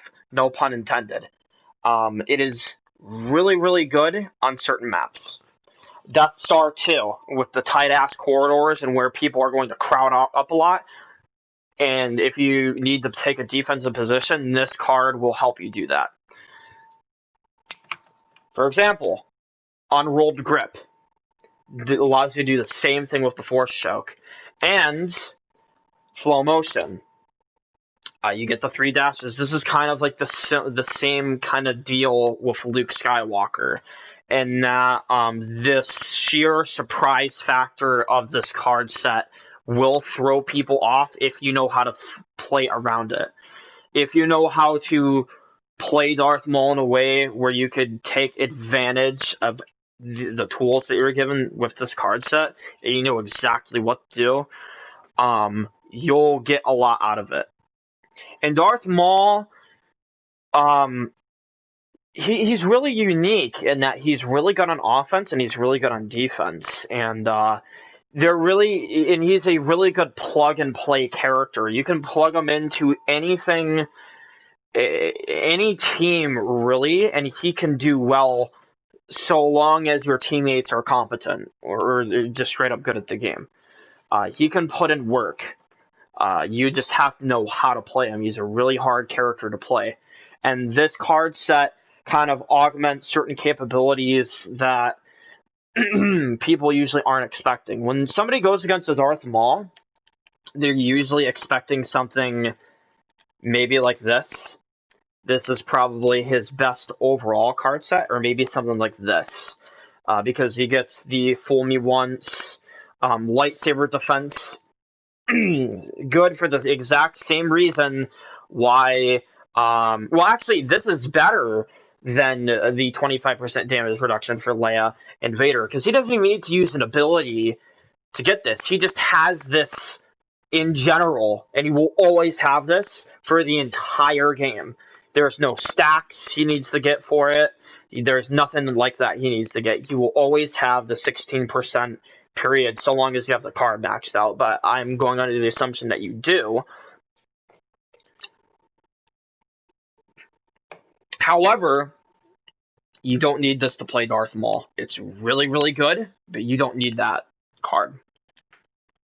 And as I said, the sheer surprise factor in a card set like this can throw people off, especially when you're really good at changing things up against like an opponent. If you're like, you play a certain way and then they try to be like, okay, I got to play this way to counter that, and then you change it up a lot with Darth Maul and you predict that they're going to do that, and then you could just suddenly change the way you play and then throw them off, and you keep doing it over and over and over and over and over again. This card set is really, really good for that. Because you get a lot of versatility and a lot of adaptability out of it. So, and it can be really, really handy for certain situations. Again, like infantry that might be too far away, or here's the thing with extended throw. It takes a longer period of time for the lightsaber to come back. So when it hits somebody and they dodge incorrectly, they still might get hit by it because they mistimed the shot. They mistime when the lightsaber is going to come back. That's usually why you don't see the lightsaber extended range card on Vader, because it takes a longer period of time for that lightsaber to come back to his hand. However, that sort of thing can throw certain players off because they're so used to going against like a Darth Maul or a Vader without that card that it's kind of ingrained to them when to dodge and when not to dodge. And then they go against this and they're like, oh, fuck, well, I gotta kind of change up the way how I have to play. Or you just kill them outright because they don't know how to adapt to something like that. So those are they have the exact same advantages the Luke Skywalker card set has. So, oh God, we have so many characters to go, and it's gonna take forever. But I don't care because I really want to do this video, and I'm having a lot of fun talking about these characters. So, Rey, when it comes to Rey players, they use one card set, and it's this. It covers all of your bases, and you have everything. Straight up everything. However, you can do some pretty brutal stuff to people. And I'll show you. The only thing that you change, really, and I don't see this enough, is Opportunist. And you don't even necessarily need Balanced. You can run, if you really want to be evil, use something like this. This card set is a very, very evil card set. In fact, don't even get that. Do this. Now, let's talk about why this card and then this card is good. Damaging Strike is glitched. Damaging Strike is supposed to deal damage for every other person you hit, kind of like the Grievous card. This, however, gives you the 30% bonus right off the rip, and then you get more, and it stacks, and it will forever stack, and you will keep stacking, and you'll keep doing more damage over and over and over again. And this card gets crazy in Galactic. It gets really crazy.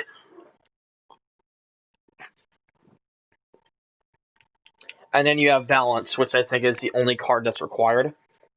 There is a negative, yes. There's a negative. However, it's not that big of a deal when you consider the fact that her stamina regen speed is the second fastest in the game behind Yoda. The second you stop blocking, she's getting her fucking stamina back. So there you go. The 50%, like, if you've watched other content creators to say that, and they said that this card isn't good, that's bullshit. Because every Ray uses this card, and it's broken because Mind Trick is ridiculous. Because she gets 3 dashes, which gets even more ridiculous. And the reason why you want to use something like this is that anyone who's revealed by Insight, you do this, and then all of a sudden they are mind tricked for 30% longer, and that synergizes really well with Opportunist, which is all immobilizing effects, which means every shock, every even knockdowns are counted as immobilizing effects.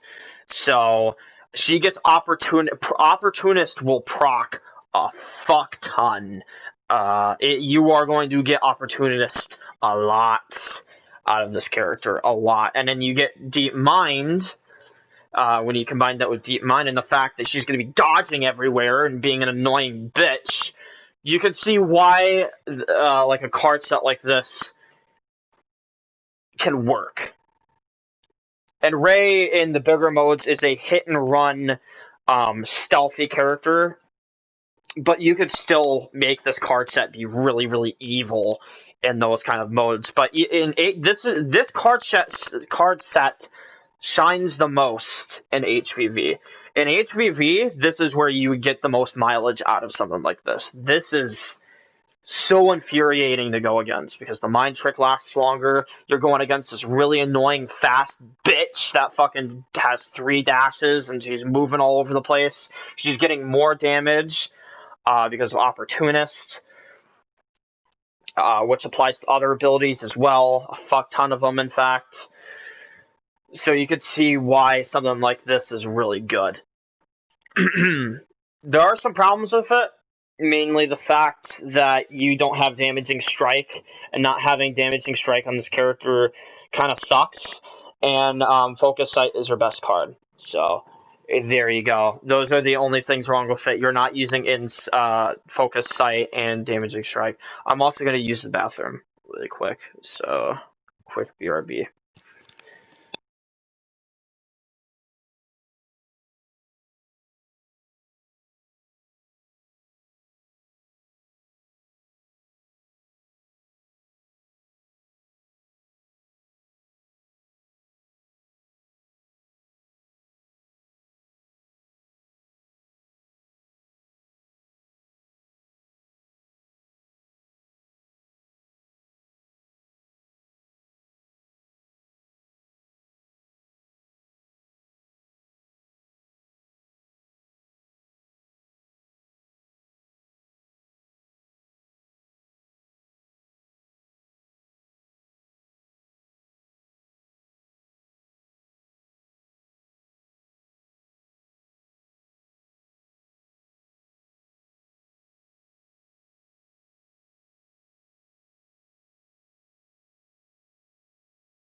so just got done talking about Ray. Alright, so Yoda.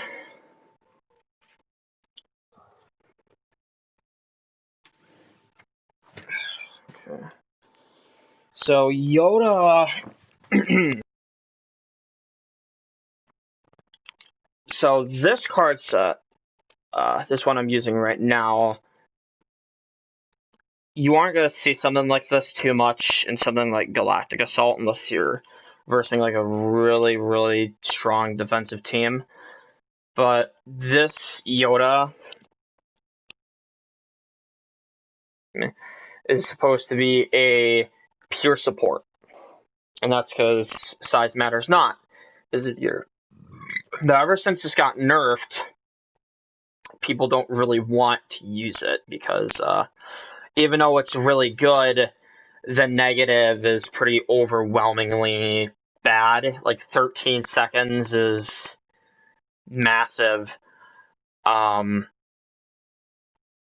really, you're using this for the support type of deal. Like anytime they lose health, they're getting half of it back. So that's pretty huge for Yoda. You only ever want to use this on support Finn teams. You only ever want to use this with a Finn team. If Finn is not on the field, or you're not going to use the Finn, don't use this card set. Just don't do it. This is really, really, really situational, and you can only ever take advantage of it when he's with another character. And that's a very specific character, and that interaction can only happen in Galactic Assault. So, that in mind, let's go over it. We already went over, like, why this card isn't really seen too much, but that's also to do with the fact that Yoda, usually it's a toss around of what you're going to use. Like, Enduring Presence is pretty good, Unleash is really, really good, Agility is really, really good, and Jedi Mentor overall is pretty good as well. And those other cards are kind of whatever. This card is glitched, don't use it. This one is whatever, and that one's bad. So, this one, we're going to go over why it's built the way it is. So, like I said, it's a support Yoda. You're only ever going to want to use it with a Finn. And that's because with Finn's Big Deal, whenever this gets used and Big Deal's up, the cooldown isn't going to be nowhere near as bad. And when you pair characters like BB-8, who also decrease the cooldowns with certain cards, and other characters like that, you'll see just how good Yoda support capabilities can be. And with Enduring Presence, that overheal is going to last a lot longer. You could use something like this, but I wouldn't recommend it. Because you want like some sort of offense as well. You don't want it to all go to support. You want Yoda to have, something offensively. And I personally think that Unleashed is really good for that. But if you really want to, you can go like pure support and run like Jedi Mentor or Feel the Force. Personally, if you want to go all out defensive, Feel the Force is better because since you're going to be with a Finn, you might as well get that little like 8% damage reduction, which will stack with Finn's. If you have a Leia on the team as well, Leia's stuff will stack with yours, so you'll get 18% damage reduction plus Big Deal. That's a lot of damage reduction that's being thrown around. That's a lot of healing that's going to be going on, especially with Leia's shield and his overheal and Size Matters Not and Big Deal happening all at once. And then just to have like a staple for that team, you get like an Anakin Skywalker to make sure no one can really rush you down. That is probably the most hardcore like defensive stall team that you can have. You could use it offensively as well. I've seen offensive Finn Yoda teams as well. But you could use this if you want to be a bit more offensive. You could use Unleashed. Like I said, the toss-up between the third card is whatever you want it to be, but you want both Enduring Presence and Size Matters Not. So whatever you do use this, you give your entire team the big overheal, and it lasts a lot longer, and they get the size matters not, so they get to recover that much more health, which is really useful on certain heroes. So, yeah, you can see how that kind of thing is good. And plus, Finn is going to be cycling your cooldowns a lot. Like, you're gonna not only get your presence a lot faster, but you're going to be getting your other abilities a lot faster too. So do keep that in mind. But as I said, um, feel the Force if you want to get a bit more health on yourself and your teammates. I don't think it's really necessary, but if you really want to try it out, go ahead.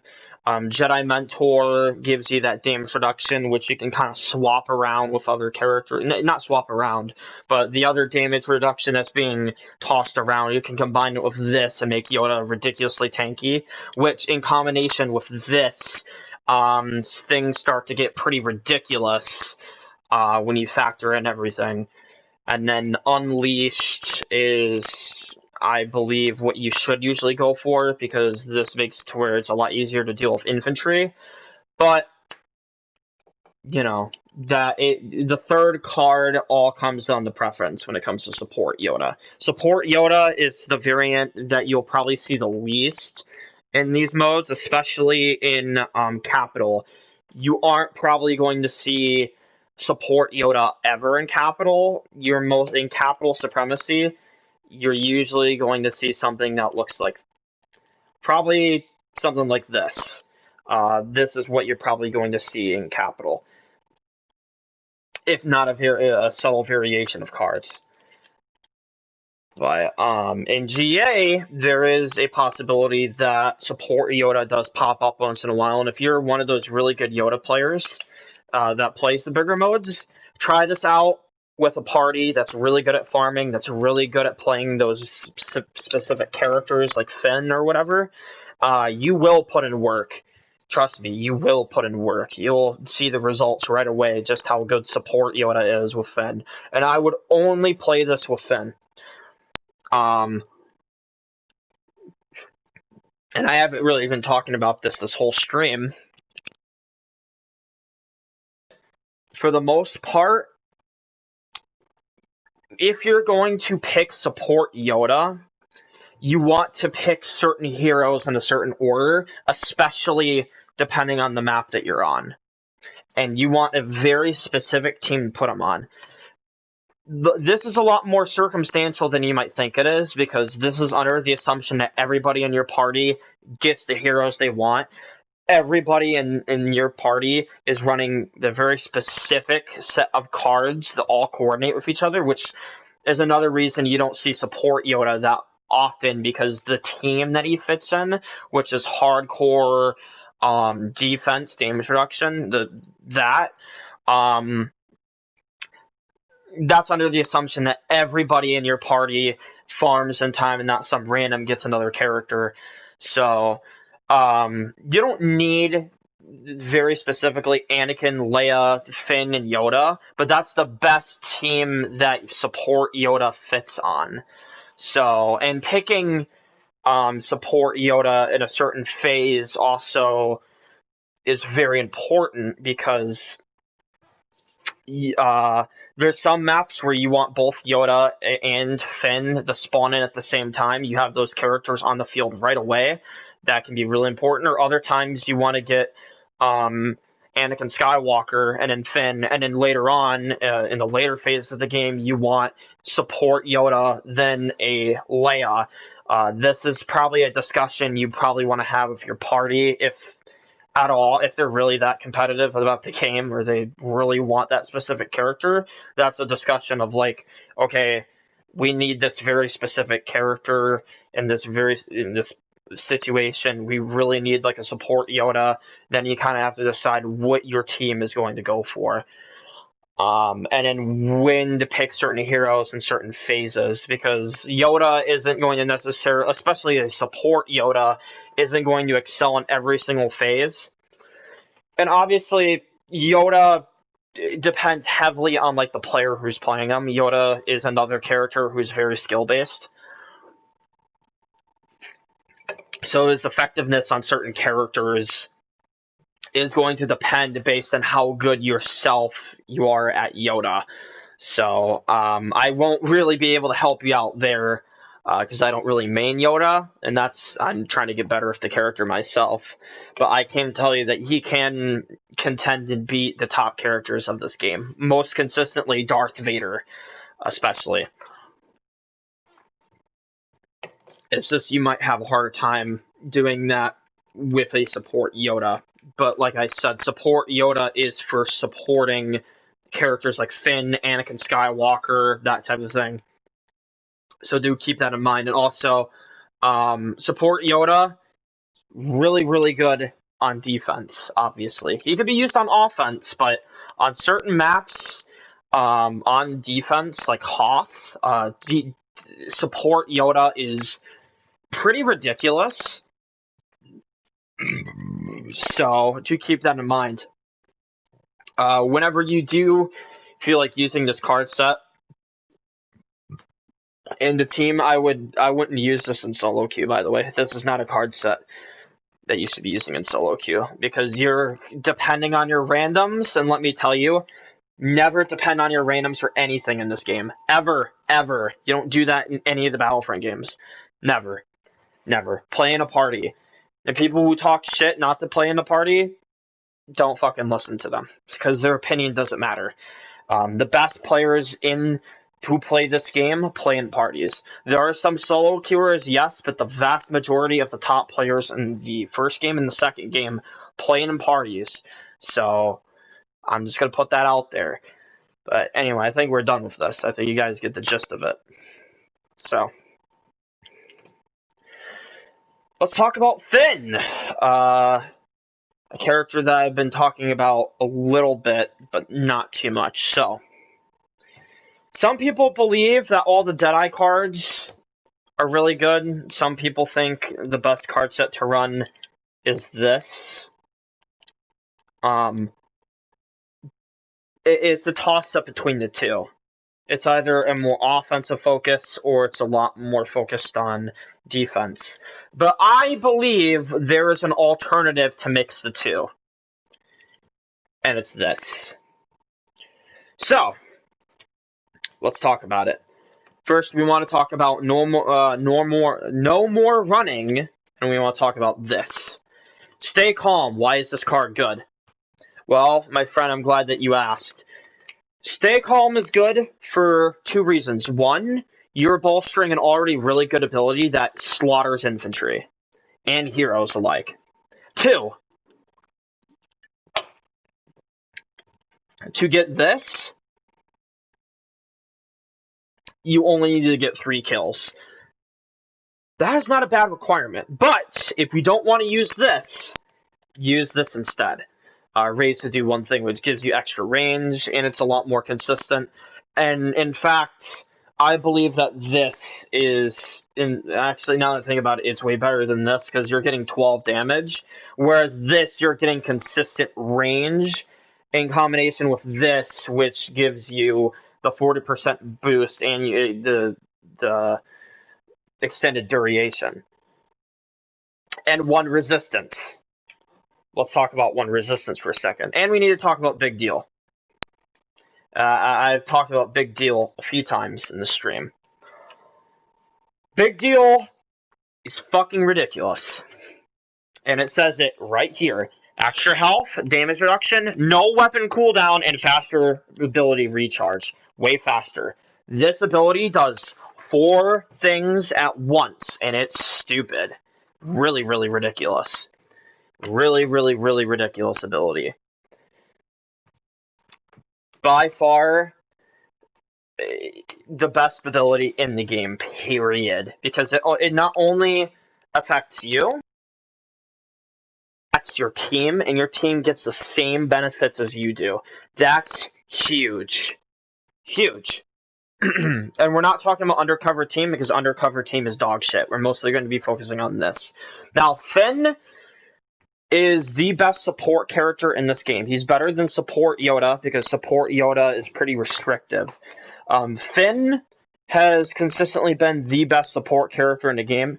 Content creators have consistently over the years tried to fool people into thinking that this character is garbage when he's not. He's garbage when you don't know how to use him. He's garbage when you play him the wrong way.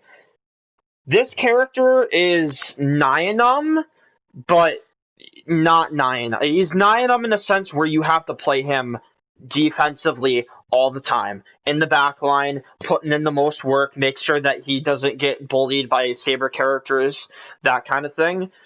And he's really good at defense. The difference between a game without Finn for dark side offense and a game with a Finn is going to be completely different. In fact, you might just straight up lose some games because Finn is just gonna fucking keep giving them the buff over and over and over again. And that buff is really, really ridiculous when you consider their cooldowns are reduced. Characters like Support Yoda do a lot better with something like that. Anakin Skywalker, who has some of the best abilities in the game, especially his pull, which are really good infantry clearing tools. Rey, especially, she gets her insight and her dash back way faster. She gets all those abilities back super fucking quick. Leia gets all of her shit. You get the point. Every single hero in this game benefits from Finn being there. Every single one of them. And that includes like infantry and reinforcements who all get their stuff back instantly, and they get the no blaster. They get all of that. So, you want to be spamming big deal as much as possible. And this allows you to do that. With a very minuscule requirement of affecting 3 allies, which, by the way, this does not have to affect 3 allies by the time it is over. If you just affect 3 people, as long as it is active, period. If you've affected 3 people at once during its duration, 40% of it, you're going to be getting it way faster. So not only are you reducing the cooldowns for everybody else, with this card, you're going to be getting big deal with a reduced cooldown over and over and over and over and over and over and over again. So you're going to be spamming big deal constantly. And then when you're playing on Capital Supremacy, and you got a BB-8 with the cooldown card, you can see how that's going to start becoming ridiculous. These characters are just throwing the cooldown, the decreased cooldowns everywhere on everybody. Everybody's getting all their shit back instantly. And there's nothing you can really do about it except try to beat them all out offensive or just put a bunch of damage reduction on a lot of characters. That's usually how you have to beat Finn, is to just slam on the damage reduction and just hope and pray that you can out-tank these characters. Because Finn's biggest problem is the same problem that a lot of the light side blasters have, is that he gets dominated by lightsaber characters. He gets destroyed by Vader, destroyed by Kylo, decimated by Grievous, annihilated by Darth Maul. 4 of those characters are seen pretty heavily in all the big game modes, even more so in HVV. You'll see at least one of those characters in an HVV game, unless the other team is trolling. Or you're doing a blasters only scrims. That being said, Finn, despite those flaws and the characters he struggles with, he's still ridiculous simply because of this buff. Now let's talk about Deadeye really quick. Deadeye is also really fucking stupid. It's probably the most noob-friendly ability in this game besides For the Hunt. For the Hunt is... I can't manage my jetpack fuel correctly, so I have an ability which does it for me. So I don't have to learn how to play this character or play the game. I just do this, and then... Yay, fuck For the Hunt. This is aimbot, an actual aimbot that does a lot of damage, that insta-melts infantry, and as I explained before, these cards make it even more ridiculous. So, there you go. And as for how you want to play this character, you can play him offensively. In fact, you need to play him offensively on certain maps if you really need the push, especially if your team is bad and you're like in a small 4 or 5 man party. Yes, I'm calling that small because 10 to 15 man parties exist out there. No, I'm not bullshitting. They do exist. They are real. So 5 to 4 man parties are pretty insignificant when you actually consider that those lobbies really do exist. So, like I said, if your team is really dog shit and you really need to play an offensive fin on certain maps, you just got to build a certain team around it. Offensively, you mostly want Jedi with Finn for the most part. Anakin Skywalker, Luke Skywalker, Rey. Get all those Jedi mixed together with him. That way, you could just destroy most of the blaster characters for the most part, and then Finn's is giving the big deal over and over and over and over and over again. And on defense, you want more of the blaster characters with them.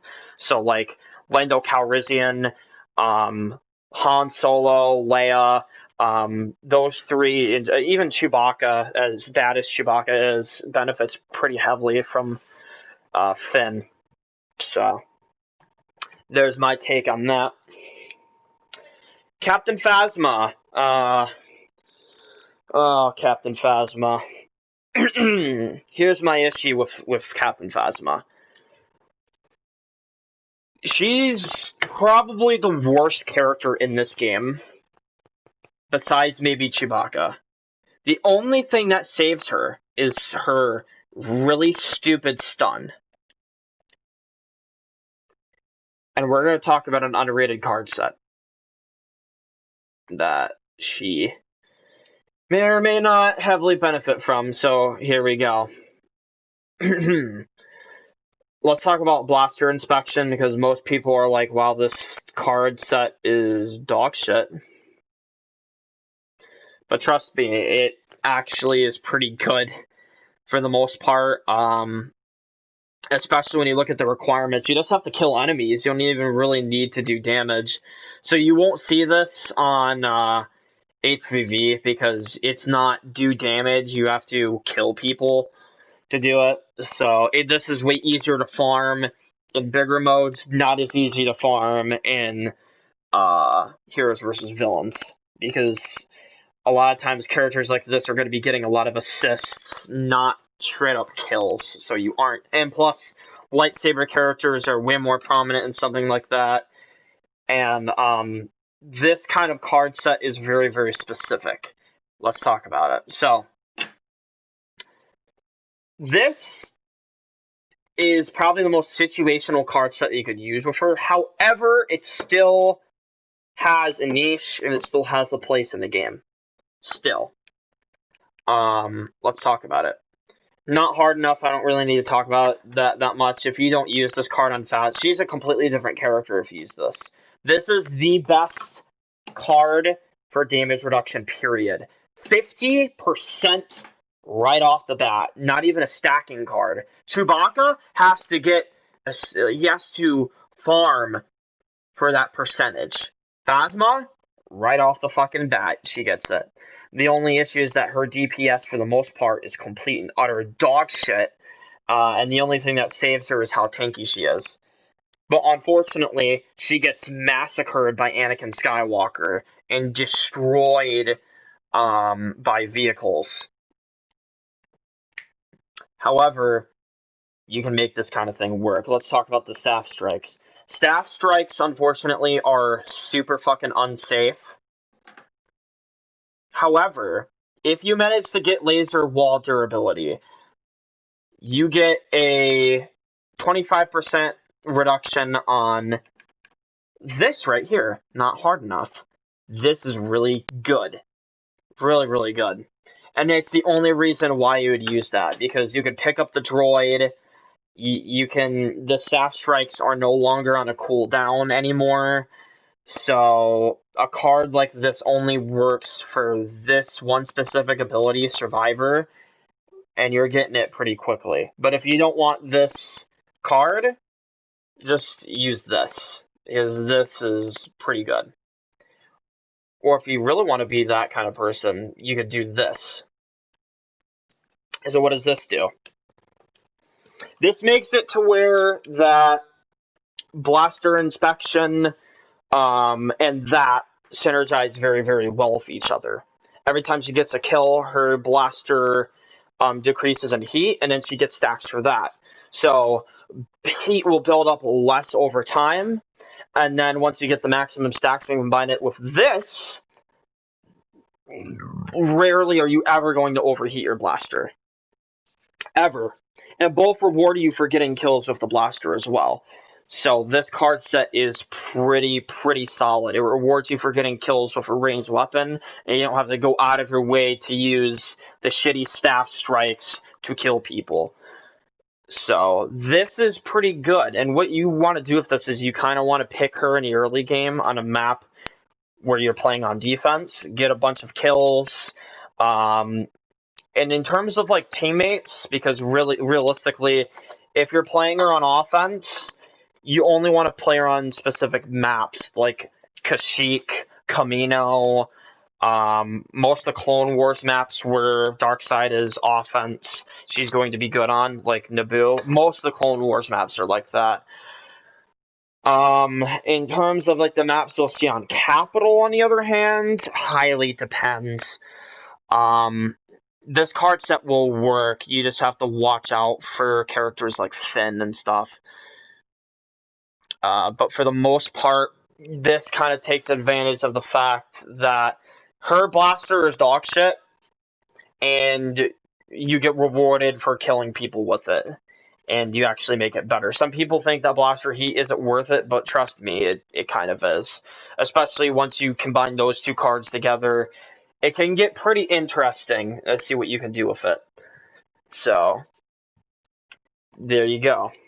And also, in terms of her other cards, dog shit, this is really good. This is really good. Bad. I don't even need... This is the worst card in the game. Sucks. Garbage. How now that I'm thinking about it, this is pretty fucking garbage too. And then I don't even know what the rotations increase speed means.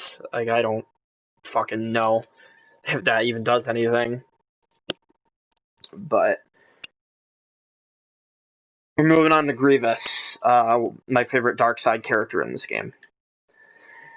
Grievous is really interesting because you see a lot of card sets for Grievous, but that mostly has to do with the fact that there isn't one surefire card set that is really, really good with them. But here is probably a card set that you won't see that often. And that's because you see a very specific card in here that you normally wouldn't see Grievous use. Momentum. Now, as of why something like this is good, let me tell you the benefits. If you're going all-out damage, especially in Galactic Assault and Capital, this is going to stack up pretty fast. The 40 damage increase is pretty big, especially on somebody like Grievous, because Grievous already hits really hard as it is. Now you're adding a card that increases the damage of the two abilities he's going to be spamming the most. Yeah, you can see where that's going, and combined with the fact with you have something like Sif trained, he's even going to start melting even other lightsaber characters, because you hit him with this, and then you hit them with the like Sif train strikes, you're going to melt them pretty fucking quickly. And even certain reinforcements like Wookiees and Jetpack Troopers, once you get in range and use this, they're not getting the fuck away. You knock them down, and then you just hit them, and they can't fucking do anything to you. So, there's that. I don't think I need to talk much about Grievous in general. Grievous does have some issues, for the most part. If you play General Grievous a lot, you'll know what those issues are. The really pathetic stamina that he has. Sif Trained worsens this, but for the most part, you're going to be playing if you know how to play Grievous, you'll know how to play around something like this, for sure. Even like something like Sif Trained, most Grievous players know how to capitalize on on something like that. Hell, even like the best General Grievous players, despite the fact that the 25% stamina that you lose, is it 25%? It is 25%, yeah. It's, in the long run, not that big of a deal because you also get a massive advantage out of it. It's not like Anakin Skywalker, who has to worry about characters like Darth Sidious and Darth Vader. You have to worry about Rey and Luke, that is true, and you have to worry about Leia and Anakin, but you can play around all those characters. Grievous is not helpless. He can put up a fight. And there are some defensive sets that you could use with them, but for the most part, this in general is like the best thing that you could use for offense. That doesn't involve you using Beating Heart. Alternatively, if you want to go like all-out defense, is another underrated card set. You can do something like this with Cowardly Retreat and Jedi Hunter. And what this allows you to do is basically bully blaster characters, and they can't do anything. Han Solo, specifically, gets destroyed by something like this. This is pretty niche, but it does its job. This is a more defensive take on what General Grievous can do, and if you want to do, like, an underrated offense thing, you do this. And yes, you don't get Beating Heart, but trust me, Grievous's, like, health recovery is ridiculous. And if you're good enough at the game, you won't really need Beating Heart. It's good in a lot of situations, but trust me, you'll see the difference with the momentum damage. Trust me, you will. Especially considering that it has a massive ass hitbox as well. Obi-Wan Kenobi.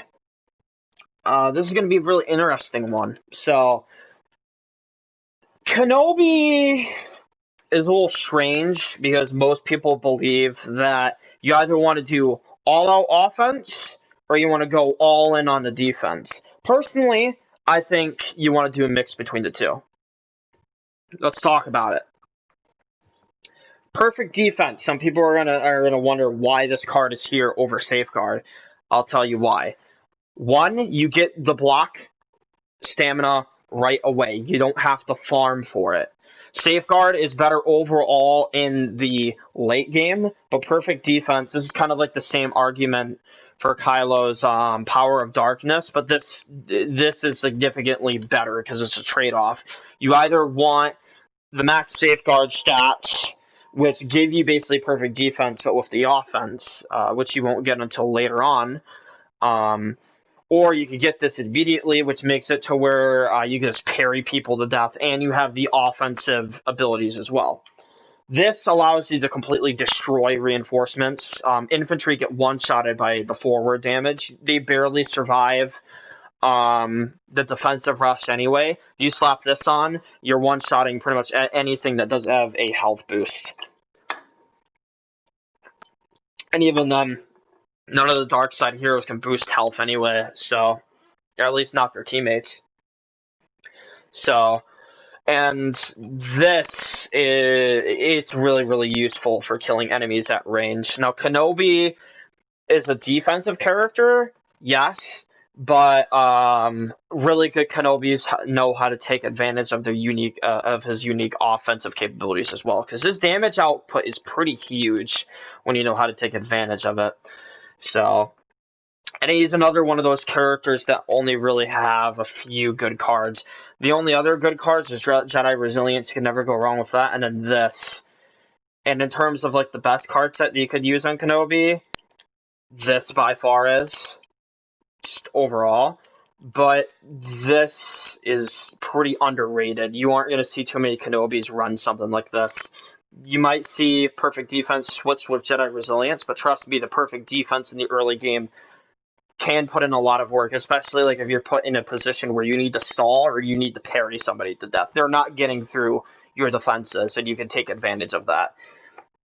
So, and he's really, really good at destroying infantry. When you're like in the Galactic Assault or Capital Supremacy, I don't know why I'm losing my train of thought. It doesn't matter which dark side faction he's going against. He will slaughter the reinforcements and he will destroy infantry. And most heroes, if you are not prepared for a character like Obi-Wan Kenobi, you will get destroyed by a character like this. This card set allows you to take advantage of certain openings that you could create in your opponent, especially considering the fact that your defenses are never ever going to be broken as Kenobi, period. So long as you know how to play defensively, they ain't gonna break you on that front. It's kind of like trying to break through Darth Vader. You're just not going to go through it. You have to wait for him to attack, or you have to gank him with multiple characters in order to do anything. In a 1v1, you'll never stall this character out. Really good Obi-Wans will wait for an opening, and they'll be as patient as possible. A coward like perfect defense just makes it to where, well, I can just do that even better now, and there's nothing that you can do about it. The blaster characters are never going through them, especially with perfect defense. And then once you have those abilities up, you're getting the most out of them as well. It's kind of like the same thing with Darth Maul, and that you have a really solid defense, but once you start bolstering those abilities, you can catch a lot of people off guard with those abilities. Like Give It All, you can catch a lot of people off guard with something like that. So, Count Dooku. Now, I don't have the build right here, but this is it. This might look strange to some people, and I'll explain myself. This card set is very specific for the bigger modes. It's very specific for certain situations, particularly dark side on offense, because you don't really want a character like Dooku on defense. Not really. This is to make it to where anytime, especially in the early game when he comes across infantry, he always has his abilities, and he has Sith control. I've seen plenty of kill streak videos with people using Dooku, and then, they use some variation of something like this. Like, they'll either have Last Seconds or Master Duelist. I say use them both, because that way you're getting both your abilities as fast as possible, and you have Sith Control, which is 120% health regeneration. That's pretty ridiculous. And Dooku hits very, very hard, so you're going to be getting a lot of mileage out of something like this if you know how to play Dooku, especially if you're a duelist spamming Dooku.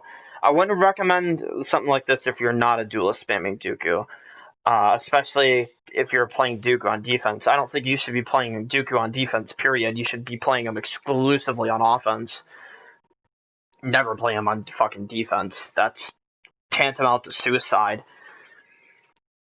For the most part, you want to use Dooku on offense. And then when you do, something like this can catch people off guard because you're consistently getting your abilities back constantly over and over and over and over again, which can actually synergize with BB9E, who has the ability to reduce your cooldowns. So there's that.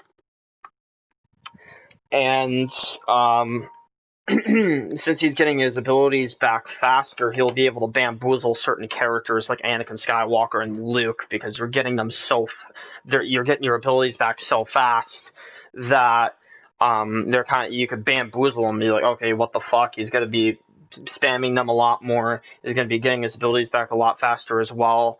So, and that's something that you could capitalize on for sure. So, alternatively, if you don't want to use Masterful Duelist, use this. Blind Spot. This is a pretty good card set as well, because you'll be getting a Force Lightning back every 2 seconds, and you'll be getting the most out of it as well.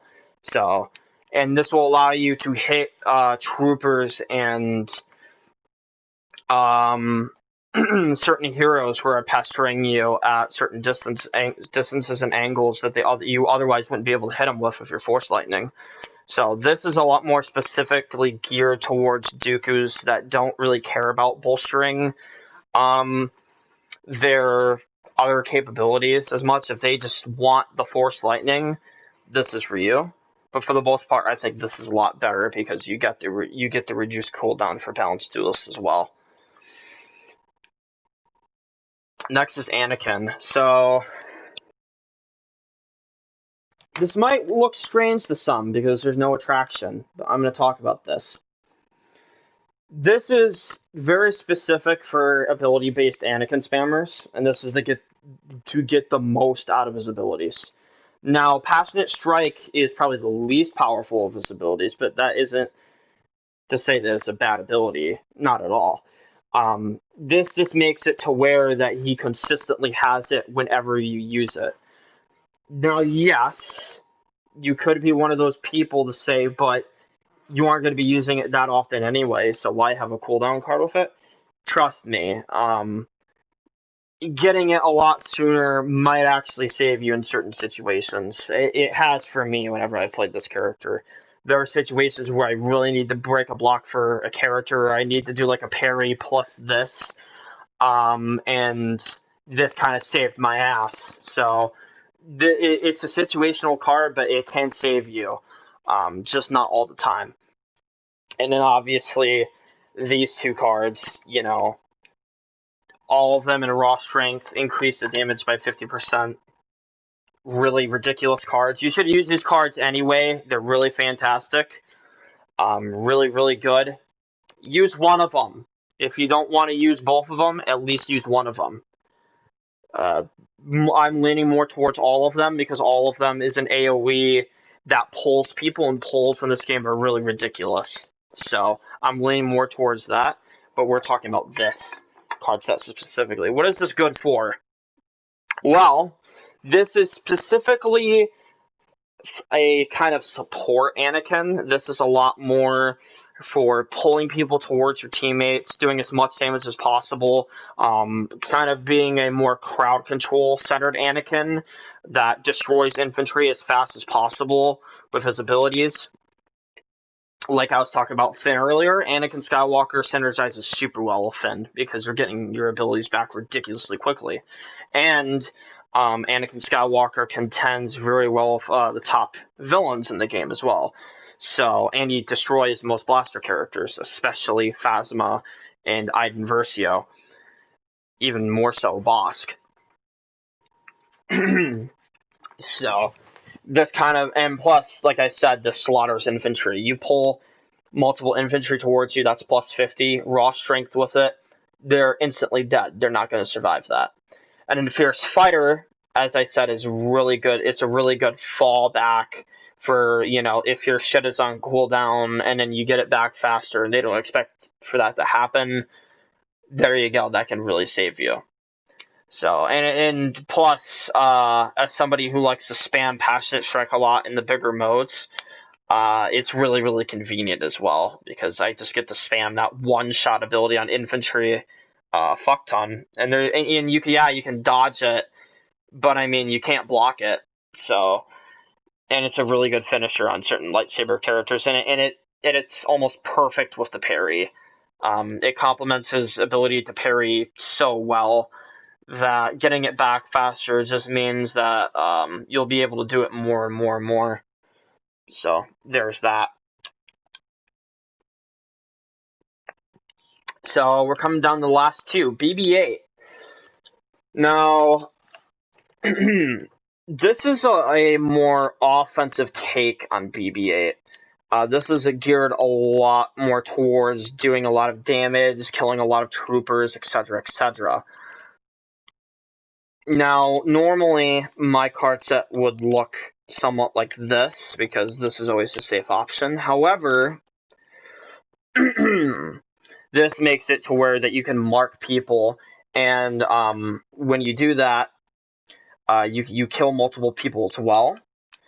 But if you're not looking for something like that, here's something else that you can try that may be worth your time. It's this. This makes it to where that you're doing as much damage as possible, no matter what. This makes it to where you're doing a lot more damage to reinforcements and Sith as well, because Sith characters are a pretty big deal to BB-8. Those are the targets that you want to be going for the most. which sounds strange, but trust me, Sith are a lot easier to go for than blaster characters, because dark side blaster characters have a lot of defenses against a character like this. Iden has her stun droid, Phasma can camp her sentry droid. Boba Fett flies in the air, and Boss just has to jump around all around his bombs, and then there's that. So you get the picture. BB-8 actually does a lot better against the Sith than he does the blasters.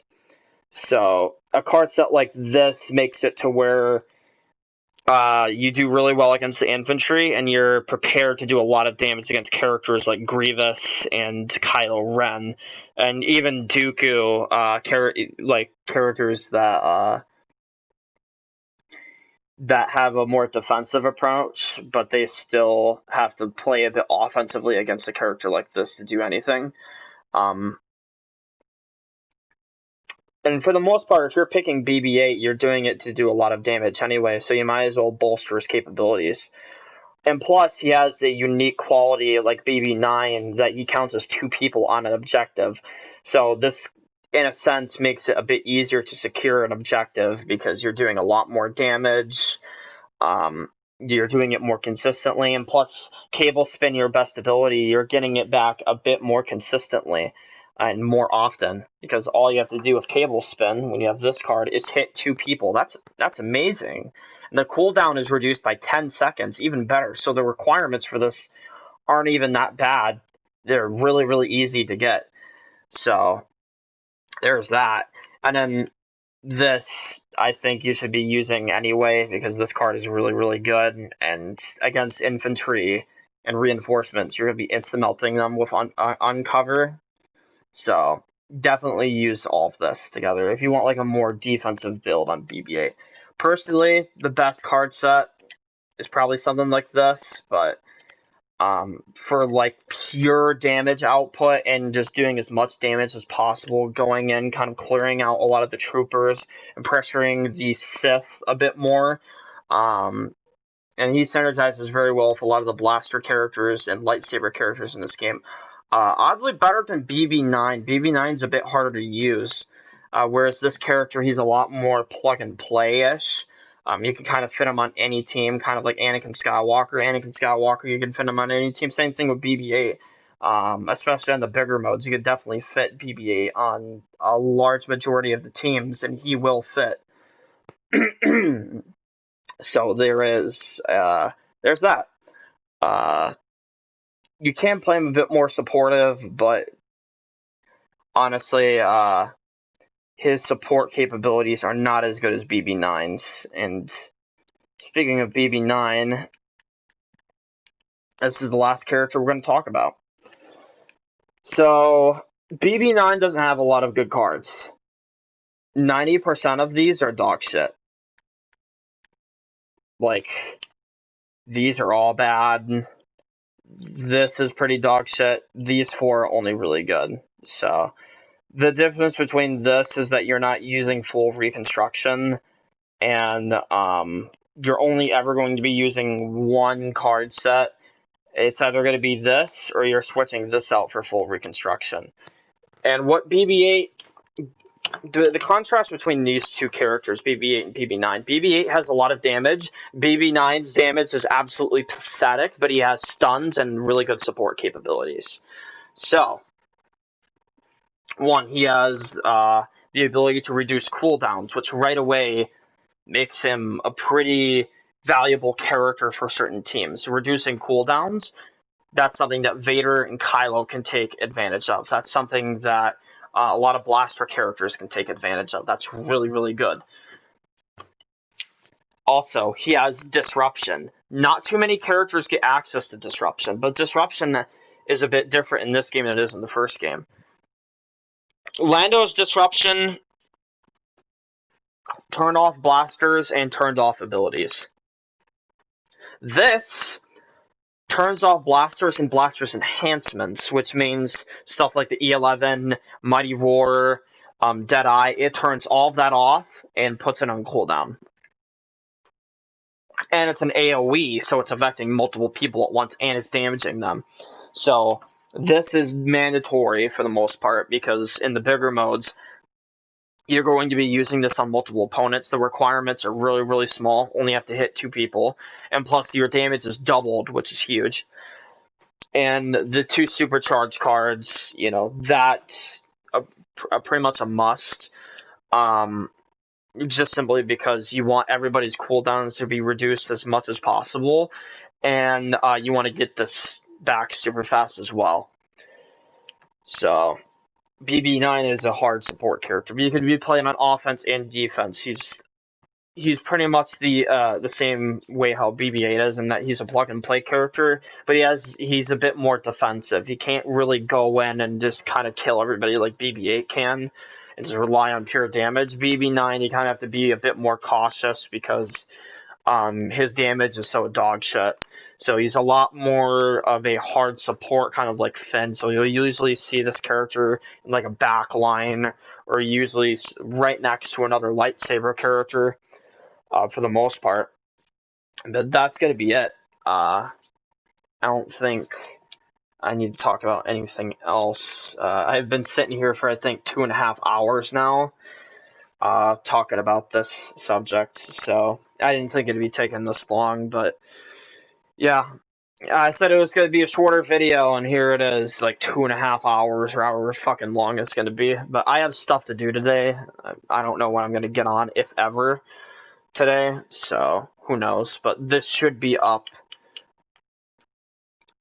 This is going to be on my channel for sure.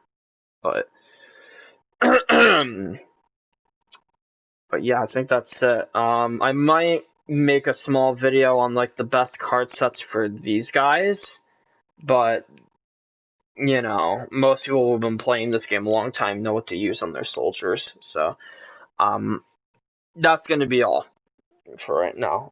There might be another stream like this sometime later, but yeah, that's really going to be all for me because I don't really have much time left, and there's some stuff I got to do today. So, I'll catch you fucking guys later.